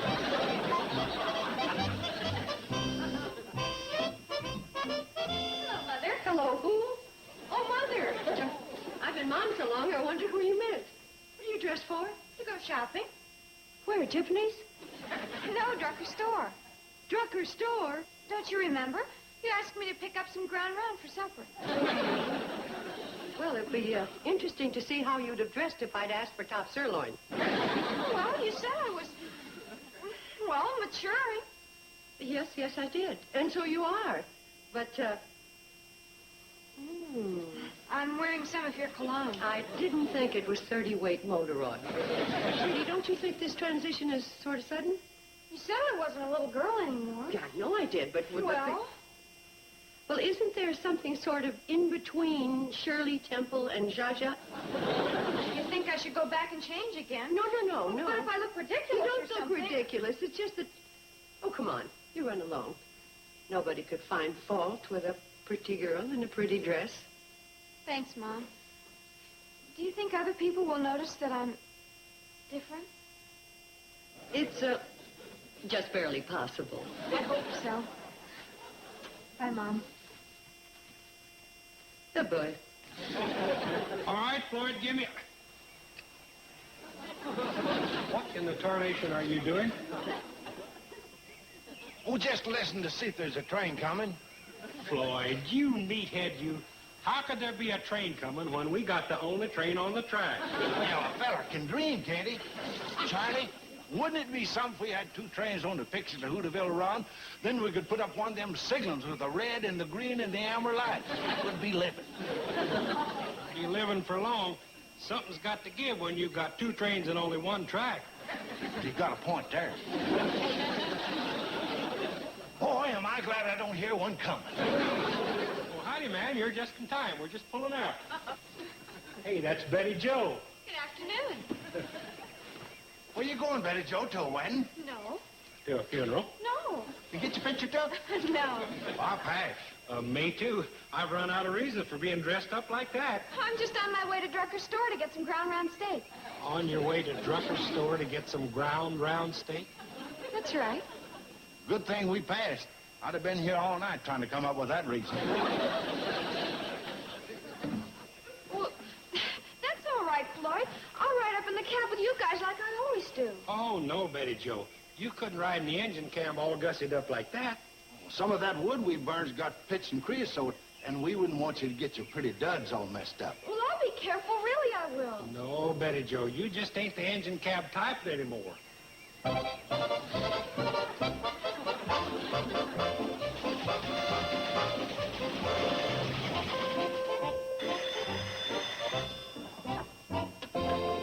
Drucker store? Yeah, Mrs. Benson. What? No, I'm sorry. I had to stop making regular deliveries because... Bye, Floyd. Charlie. Well, just a second, Mrs. Benson. I think I hear my emergency delivery boy outside. See you later. Yeah.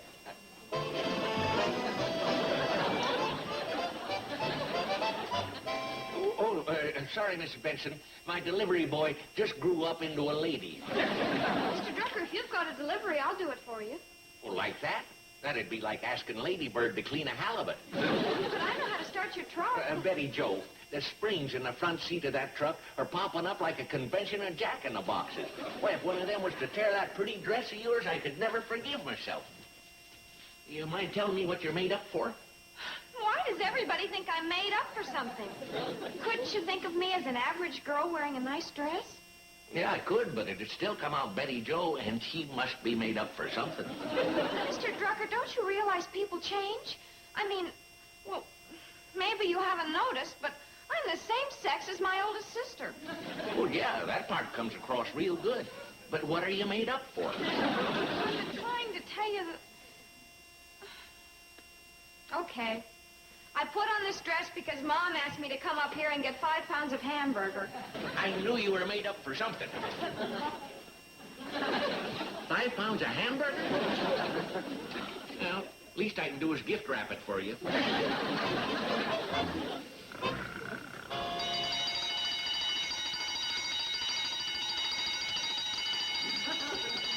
Joe, what are you up to now? Now you see the genius of my idea, Kate. When there's no one around to guard the lobby, the alarm alerts us to the culprit that's trying to sneak in. I'll handle this.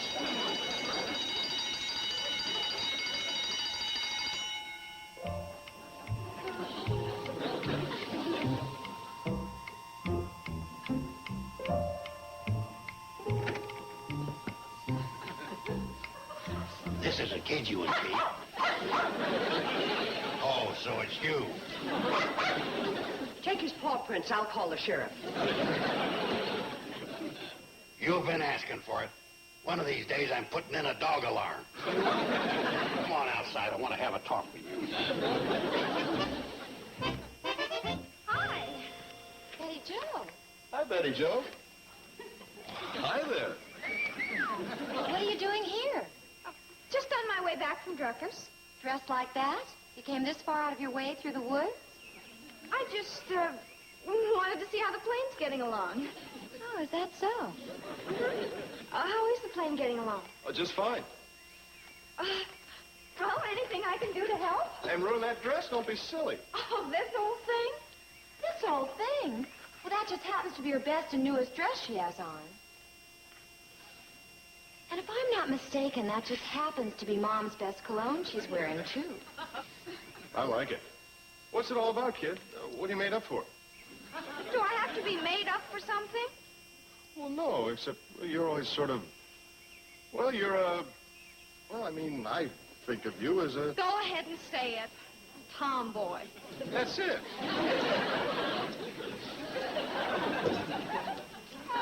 Well, I mean a real cute tomboy, not a run-of-the-mill tomboy. What did I say now?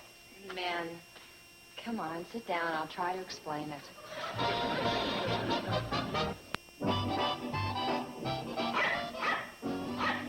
You two. Big deal. Just because I wore a Sunday dress in the middle of the week. Oh, hi, dear.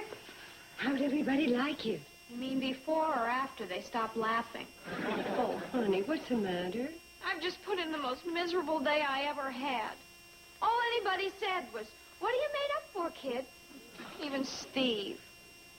Steve? Yes, Steve. And remember, I'm the one who was supposed to be such a big threat to Billy Joe where he was concerned. Well, I've certainly learned one thing. It's no use trying to be something you're not. Hi, Betty Jo. What are you made up for? You could have gone all day without asking her that. What's the matter? Well, I think it's a combination of growing up and a crush on Steve Elliott. Steve Elliott, I thought he was sweet on Billy Joe. That's what makes it tough on Betty Jo. Oh, well, it'll pass. I remember once I had a crush on Theda Barra. Thought I never would get over it. Then along came Toby Wing. So long, Theda. I don't suppose you'd understand those things, Kate. Oh, no? I guess you don't remember the name Conrad Nagel on the back of my yellow slicker. Are you sure? We'll figure it out. You're with her all the time, working on the plane, giving her flying lessons. I'd say it was inevitable. Well, in that case, I guess I'll just have to break it off the best way I can. Say, you wouldn't like to talk to her for me, would you? No, I guess you wouldn't. Well, I'll just have to get out the same way I got in. Let's go. Steve, be gentle.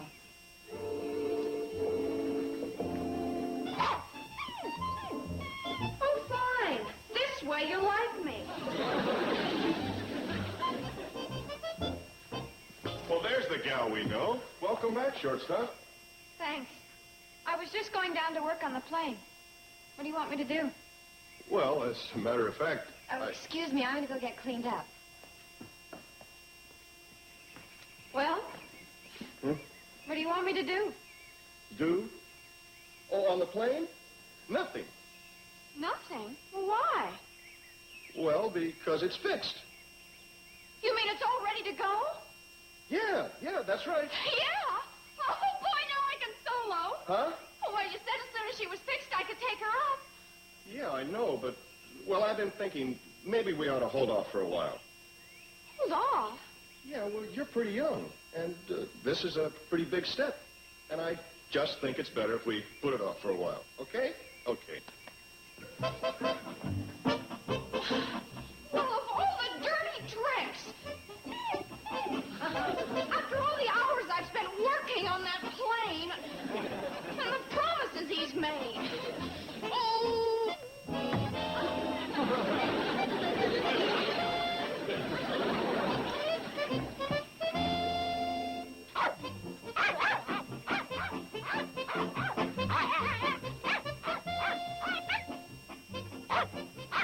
What's on your mind, you four-legged pot roast? Kate, old Fleabag sure acts like he's trying to tell us something.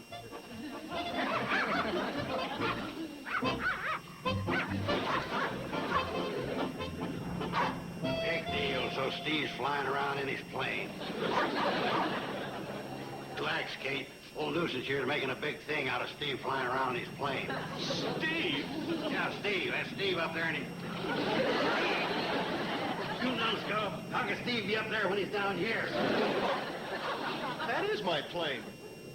Betty Joe?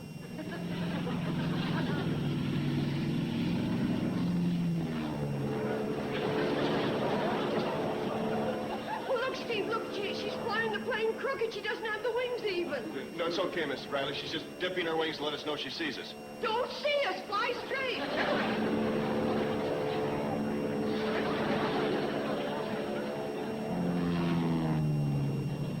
Uh-oh, she's going to try for a landing. See all the ruckus you caused?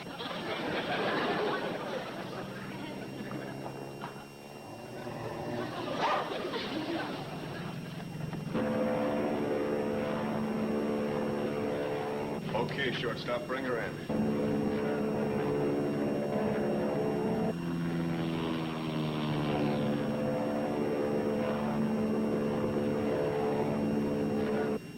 Please.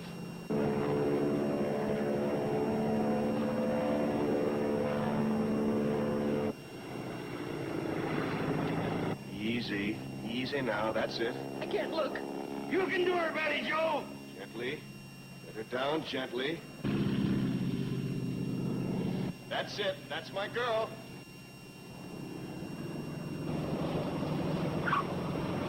She did it, Mrs. Bradley. She did it. She didn't have me worried for 1 minute.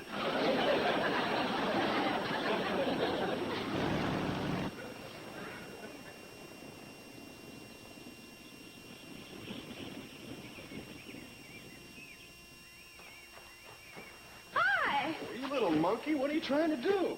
I don't know whether to give you a hug or take you to the woodshed. Oh, I mean it. What were you doing up there all alone scaring the wits out of us? Mom, it was just something I had to do. I know. You had to show you were grown up, that you weren't a little girl anymore. I guess that's it. Well, I'm sorry you didn't make it. What? When you're grown up, you show some responsibility, and that is lacking in this display. Well, we'll talk about that later. Right now, I'll settle for a great big hug. Well, it's been one of those days. Amen. And it's not over yet. Hi, Steve. When can you start giving me flying lessons? I'll help you work on your plane. Well, no offense, Bobby Joe, but I'm afraid I'm coming up with another customer who doesn't know a wrench from a screwdriver. Oh, but I do. I even have a wrench to prove it. It's very good. Now, if you just show me what nails to hammer, I'll go to work.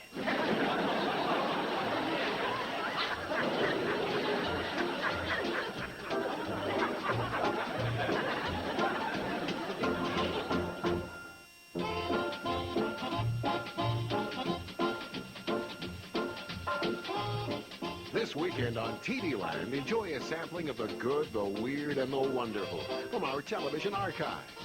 Rare oddities like Amos Burke's Secret Agent, The Evil Touch, and the new Mission Impossible on the Wonders of TV Land. This Saturday and Sunday, starting at 6 p.m. Eastern, 3 Pacific, here on TV Land.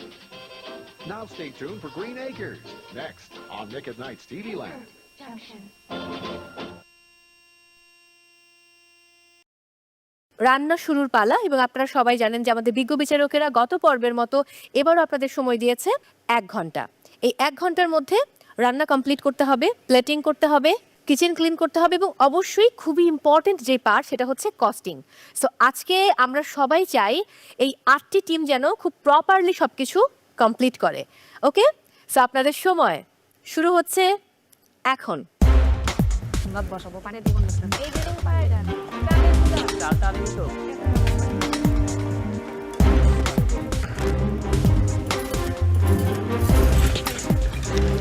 দাঁড়াও আমি এই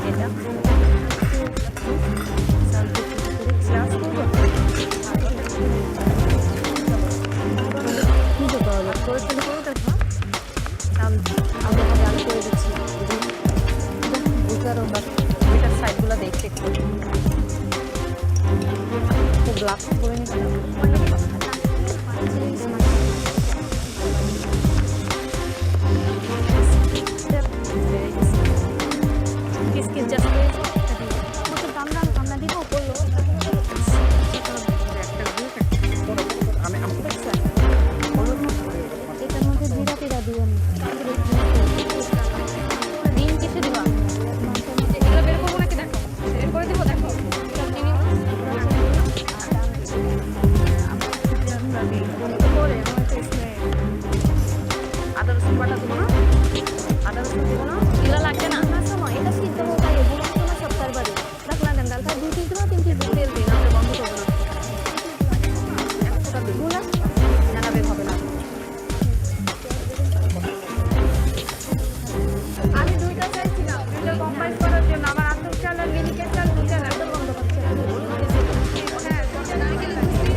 মুলা দিয়েছে এরকম রান্না করা যায় আমার কোনো আইডিয়া ছিল না, মানে অসাধারণ হয়েছে। Thank you.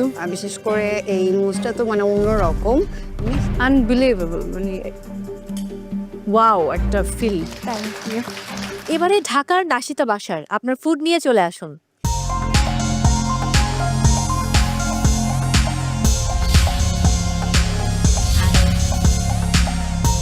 আমি বানিয়েছি হচ্ছে র্যাডিশ মিটলো আর বানিয়েছি হচ্ছে র্যাডিশ মুগস।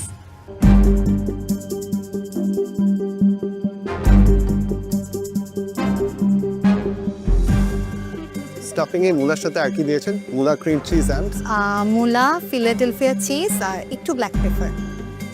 এন্ড দেন চিকেনটাতে চিকেনটাতে হচ্ছে আমি অ্যাড করেছি জিঞ্জার, গার্লিক, একটু onion, mixed herbs like coriander, parsley আর মিন্ট। এটা কিছু এটা হচ্ছে মুজ, মূলার মুজ। মূলাটা কিভাবে? মূলাকে ফার্স্টে আমি ঘিয়ে ক্যারামেলাইজ করে নিয়েছি, দেন ওটাকে আমি হচ্ছে ক্রিম চিজের সাথে অ্যাড করব। সো এটাতে আর কি দিয়েছেন? আমি আপনার স্টেশনে গোচুজাং দেখছিলাম, So how did you put gochujang into this?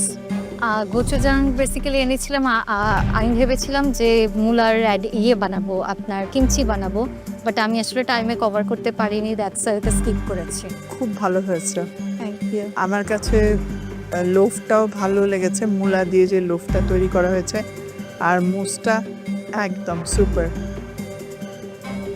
Seriously এটা মূলার কোনো কিছু এটা আমি বিলিভ করতে পারছি না থ্যাংক ইউ আনবিলিভেবল মানে ওয়াও একটা ফিল থ্যাংক ইউ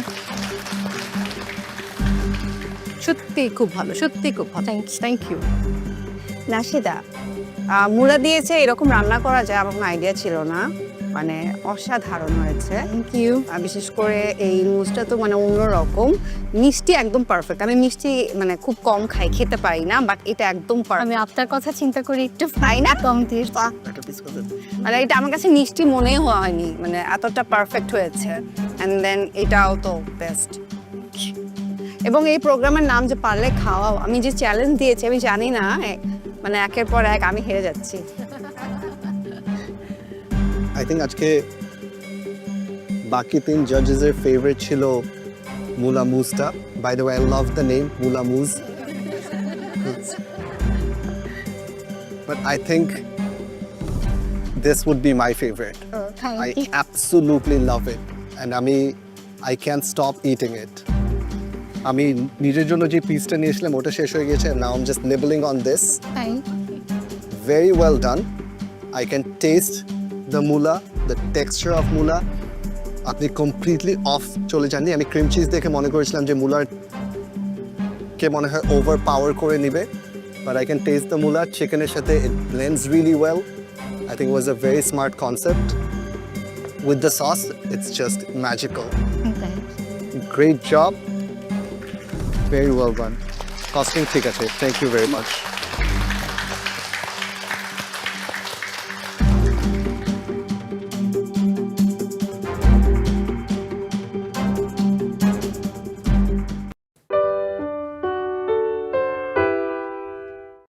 কালো কাপড়ে কি ঢাকা জানি না তবে যেটাই থাকুক দোয়া করছি যেন সেই ইনগ্রেডিয়েন্টস দিয়ে আমরা ভালো কিছু করতে পারি নারিকেল একটা সিম্পল ডিশ বানাতে হবে বাট আপনাদের ডিশের মধ্যে নারিকেল অবভিয়াসলি থাকতেই হবে কাজ করাটা একটু টাফ আমি দেখি কি করতে পারি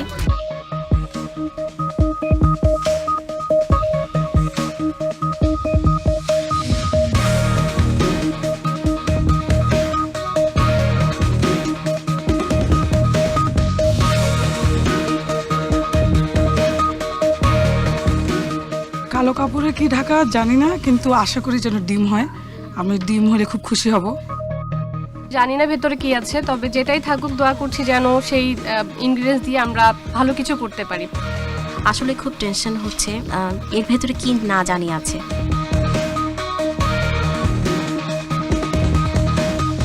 আমি কি একটু দেখবো কি আছে এতে হ্যাঁ হ্যাঁ খুবই সাসপেন্স আমি মানে বুঝতে পারছি না আসলে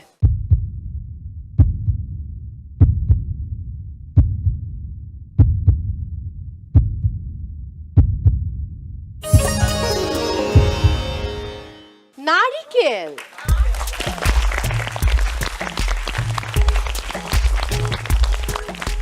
মানে বিজ্ঞ বিচারকেরা নারকেল নিয়ে এসছে নারিকেল দেখে একদম নারিকেলের সাইজের বোমা ফুটেছে এরকম একটা ফিলিংস মানে হলো নারকেল একটা ইন্টারেস্ট একটা ইনগ্রেডিয়েন্টস এটা দিয়ে আমাদের দেশীয় কন্টিনেন্টাল অনেক রেসিপি হয় তো আমি দেখি কি করতে পারি ভালো লাগছে আবার একটু টেনশন কাজ করছে কারণ নারিকেল কাট করার একটা ব্যাপার আছে ওটার নিয়ে কাজ করাটা একটু টাফ কিন্তু ইনশাআল্লাহ পারবো আমি বরিশালের মানুষরা নারিকেল বেশিরভাগ খাবার ইউজ করে দিয়ে রান্না করে দেখি বাকিটা কি হয় আল্লাহ ভরসা আজকে গ্র্যান্ড অডিশন আমি তো ভেবেছিলাম যে খুব কঠিন কোনো ইনগ্রেডিয়েন্ট থাকবে সিম্পল একটা ইনগ্রেডিয়েন্ট বাট তারা তো সিম্পল না তারা টপ 48 অফ শেয়ার আধুনিক রাইট সো এই সিম্পল ইনগ্রেডিয়েন্ট নিয়ে আজকে আপনাদেরকে একটা সিম্পল রেসিপি একটা সিম্পল ডিশ বানাতে হবে বাট আপনাদের ডিশের মধ্যে নারিকেল অবভিয়াসলি থাকতেই হবে রাহিমা সুলতানা রিতা, আর কিছু বলার আছে কিনা আমাদের পার্টিসিপেন্টসদের উদ্দেশ্যে? এটা একদম যার যার নিজের মতো করে রান্না করতে হবে, তবে প্রত্যেকটা ডিশে নারকেল থাকতে হবে। এখন বাকিটা নিজের আইকিউ লেভেল থেকে বের করে রেসিপি বানাতে হবে। আমি একটু অ্যাড করি সাথে, আপনাদের মেইন ইনগ্রিডিয়েন্ট আজকে নারকেল থাকবে, সো আপনারা একটা ডিশ বানাবেন। It can be a sweet dish, it can be a savoury dish, but আমরা একটা দেখতে চাই। অলসো আপনারা যখন প্যান্ট্রি ইউজ করবেন আজকে, ডু নট টেক এক্সেস, যতটুকু লাগবে ততটুকু নেবেন। ওয়েস্টেজের জন্য আপনাদেরকে নেগেটিভ মার্কিং দেওয়া হবে। কিন্তু সময় কতক্ষণ? সময় দিচ্ছি আমরা 2 ঘন্টা। কিন্তু শুধুমাত্র একটা ডিশের জন্য 2 hours, isn't that so long? যেহেতু আজকের দিনটা ভেরি স্পেশাল, তো সেই কারণে আমরা সময় বেঁধে দিচ্ছি 2 ঘন্টা সময়। আমি এবারে আমাদের বিজ্ঞ চার বিচারককে অনুরোধ করছি তাদের আসন গ্রহণ করার জন্য।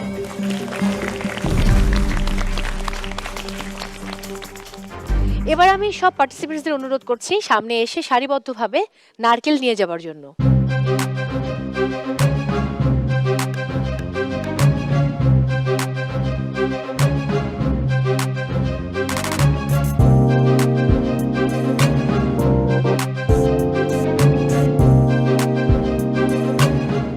সবাই কিন্তু নারকেল পেয়ে গেছেন এবং এটাই হচ্ছে আজকের গ্র্যান্ড অডিশনের মূল ইনগ্রেডিয়েন্ট। এছাড়া প্যান্ট্রিতে সবকিছু রাখা আছে। কে কি রান্না করতে চান একদম পরিমাণ মতো প্যান্ট্রি থেকে আপনারা সংগ্রহ করবেন। অতিরিক্ত নেওয়া যাবে না, অতিরিক্ত নিলে কিন্তু নেগেটিভ মার্কিং রয়েছে। দর্শক, এই ফাঁকে আমি একটা ছোট্ট ব্রেকে যাব, ফিরে আসবো একটু পর এবং আমাদের সাথেই থাকুন। আপনারা দেখছেন সেরা রাঁধুনি সিজন 8 এর গ্র্যান্ড অডিশন।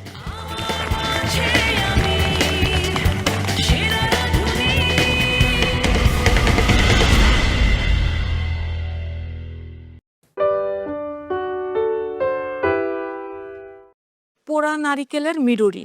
পোড়া নারিকেলের মিরুরি, এটা কোথাকার খাবার? এটা আমার নানি করতো। রেসিপিটা সুন্দর, ইনোভেটিভ আছে। Thank you. The food that you've made, it tastes really good. Good job. আমি টেস্ট করলাম, আমার ভালো লেগেছে। ঢাকা থেকে লাকি আক্তার, নামের মতো সে আসলে খুব লাকি। এর আগেও ডিরেক্ট অ্যাপ্রন পেয়েছিল, এবারও ডিরেক্ট অ্যাপ্রন পেয়েছে। এখন গ্র্যান্ড অডিশনে কি হয় তার জীবনে, সেটি আসলে দেখার অপেক্ষায়। আমি আজকে একটা বাংলাদেশি ট্রেডিশনাল ফুড করেছি, পোড়া নারিকেলের মিরুরি। পোড়া নারিকেলের মিরুরি, এটা কোথাকার খাবার? এটা আমার নানি করতো, উনি ময়মনসিং থাকতো, ময়মনসিংহে। আপনার চাটনিটা রাইসের সাথে অনেক ভালো টেস্ট করে, খেতে মজা, দেখতে সুন্দর অ্যান্ড অথেন্টিক। আমার কাছে ভালো লেগেছে দাদা। না, আমার কাছেও ভালো লেগেছে, একটু আনকমন টাইপের। Thank you. Thank you. এবারে যে আসলে গ্র্যান্ড অডিশনে আমি ভুল না করলে আজকে সবার আগে তার রান্না শেষ করেছে এবং ওয়েট করছিল শিষ্ট চাকমা।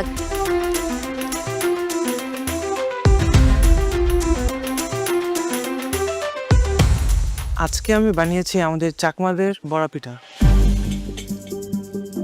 এটা কি এত শক্ত হওয়ার কথা? একটু শক্ত হয়ে গেছে। একটু না, অনেক শক্ত। ম্যাম, আসলে আমাদের এই পিঠাটা বিন্নি চালের গুঁড়া দিয়ে করা হয়। আর তুমি কেন রিস্ক নিলে? আমি ভেবেছিলাম এই চালের গুঁড়ো দিয়ে হয়তো হবে না।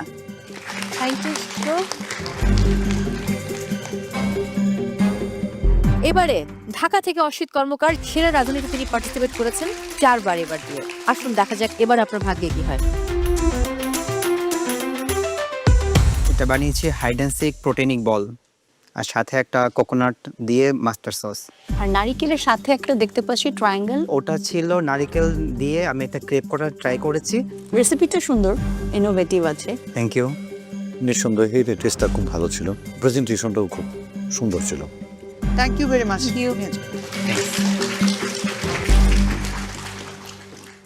এবারে বরিশালের পার্টিসিপেন্ট সাদিয়া আফরিন রিন্তি।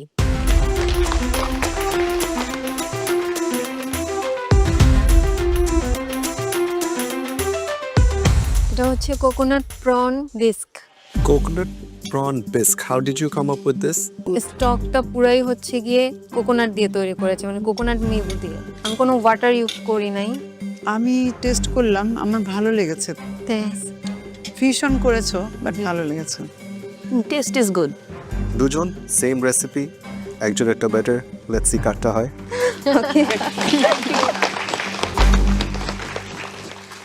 এবারে ঢাকার প্রতিযোগী ফাতেমাতুজ জোহরা দিবা, চলে আসুন।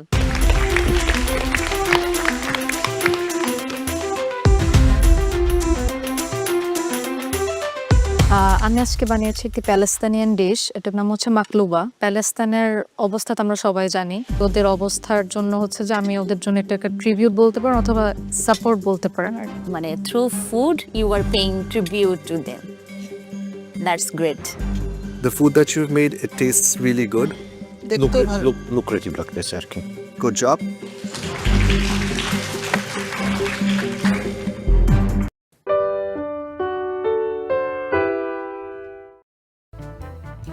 Mà sao đi điện nhiều thế? Không, nó bảo chúng bảo vệ cho cháu check cam. Xong thấy hai thằng nữa đến sao vui đuổi ra khỏi nhà xong đi.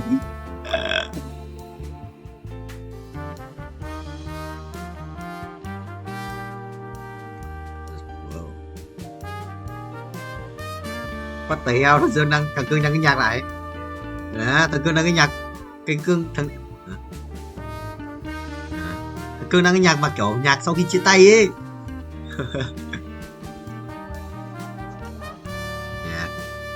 nhạc này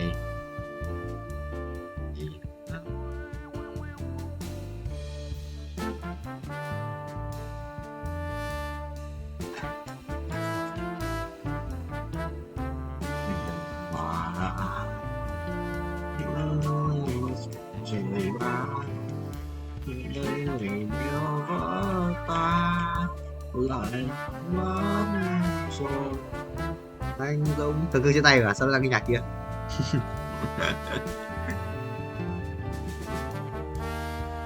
Mày còn chưa được yêu.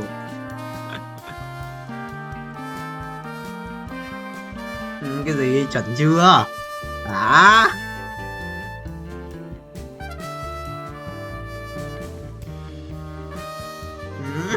Đâu đâu đâu áo sơ mi được cái ta tưởng áo gì cơ 150k.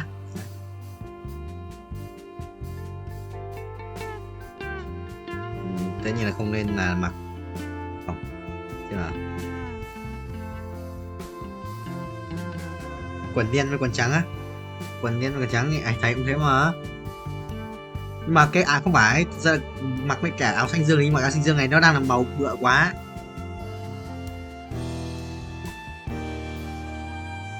Còn một trắng kem nào mà thế mày quả ta chọn màu làm chi? Yeah. Thế được rồi, màu đấy được mà, màu đấy đỡ vẩn. Tôi cần cùng gia tôi tại chị đến đây trình cao tao biết tao vẫn đang xin tao không chơi chán ra với smile vì rất cool đâu tôi rất cool luôn đòn lấp được mẹ cao.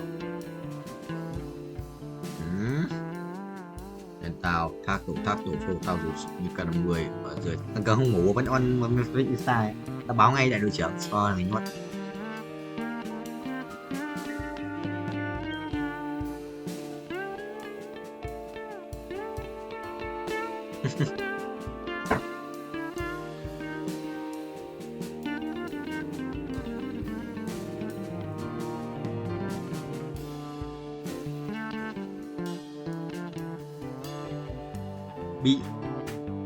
Being banned from watching ban.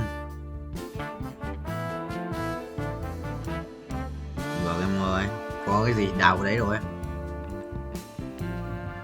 Ra anh còn chưa cho tiền ăn đi, tháng sau nhớ biết cho còn 10.000 nữa.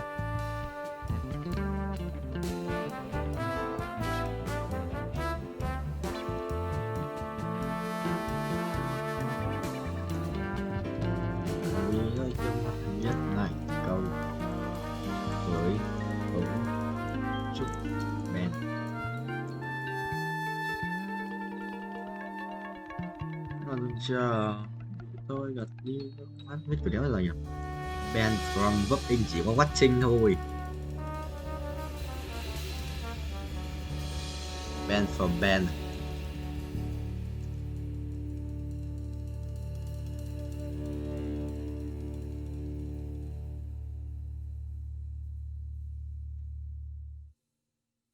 Thôi, thay vì mình sẽ gọi quá trình mình sẽ ghi là xuất hiện.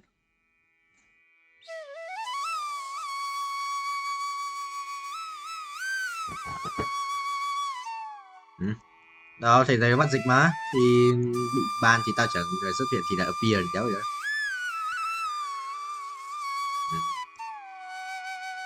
Dấu có từ xong. Dấu đủ 4 từ xong.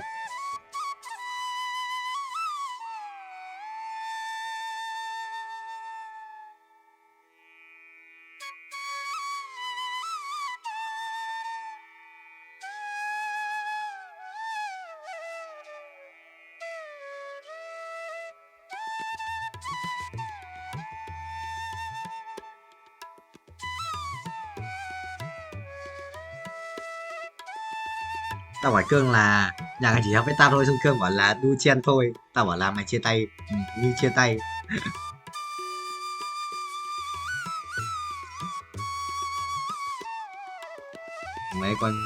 mấy con bánh đậu xanh. Thì giờ phần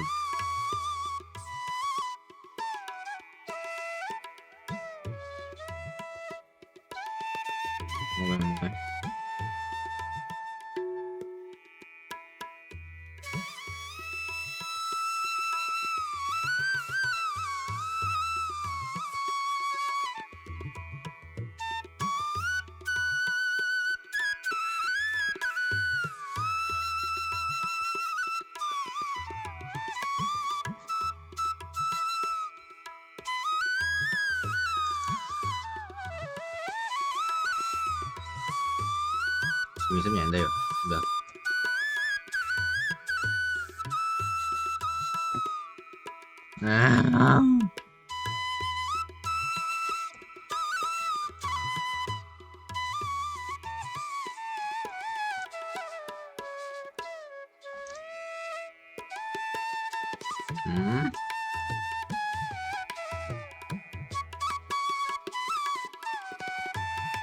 Cannot be.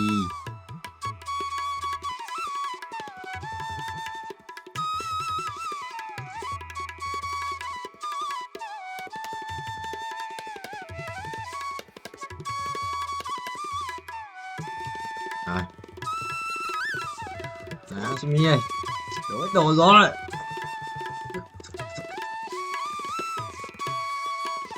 Ừ, 45 phút nữa. À, được.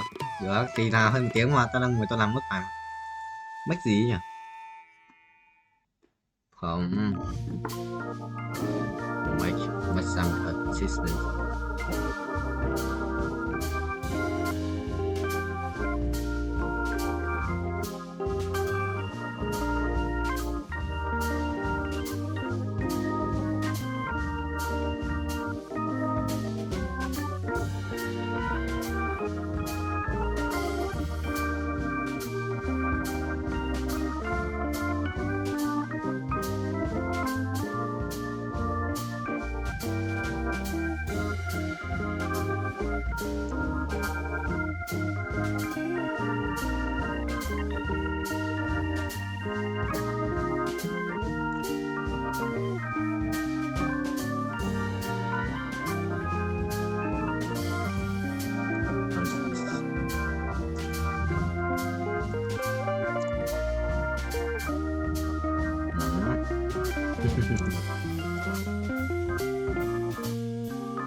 Avoid by purchasing.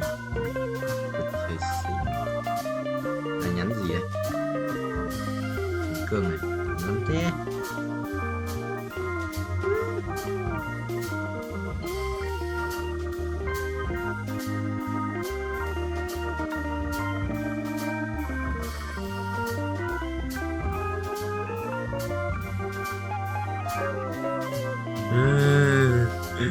Hỏng rồi.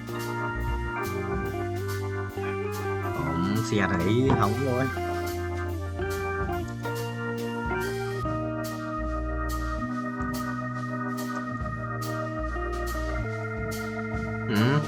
Cái đấy chỗ mày cũng có gặp như chỗ tao đâu. Mày có nhầm với tao đâu. Xong mà biết gì không, lúc anh đi đến đấy thì gặp rồi còn đâu, tại vì có một cái xe to đùng luôn ấy, xe kiểu xe tải to đùng ấy, nó đi vào trong đấy hả, thì thấy có xe đi vào trong đấy xong nó chặn thì nước không thoát được rồi sao đi. Vui giót.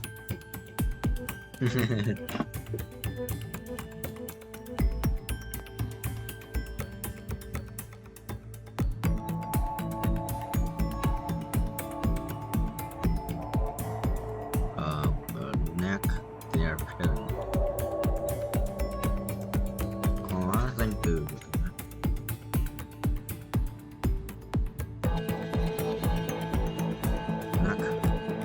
pháp quá khứ tiếp xúc danh từ cái gì rồi.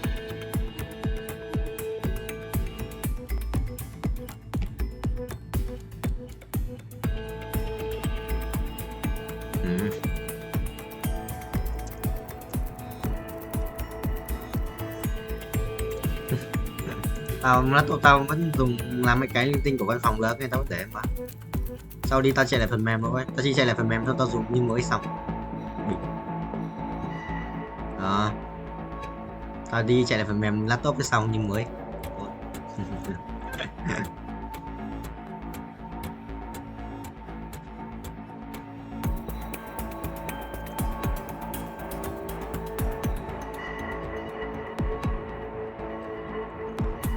Addicted.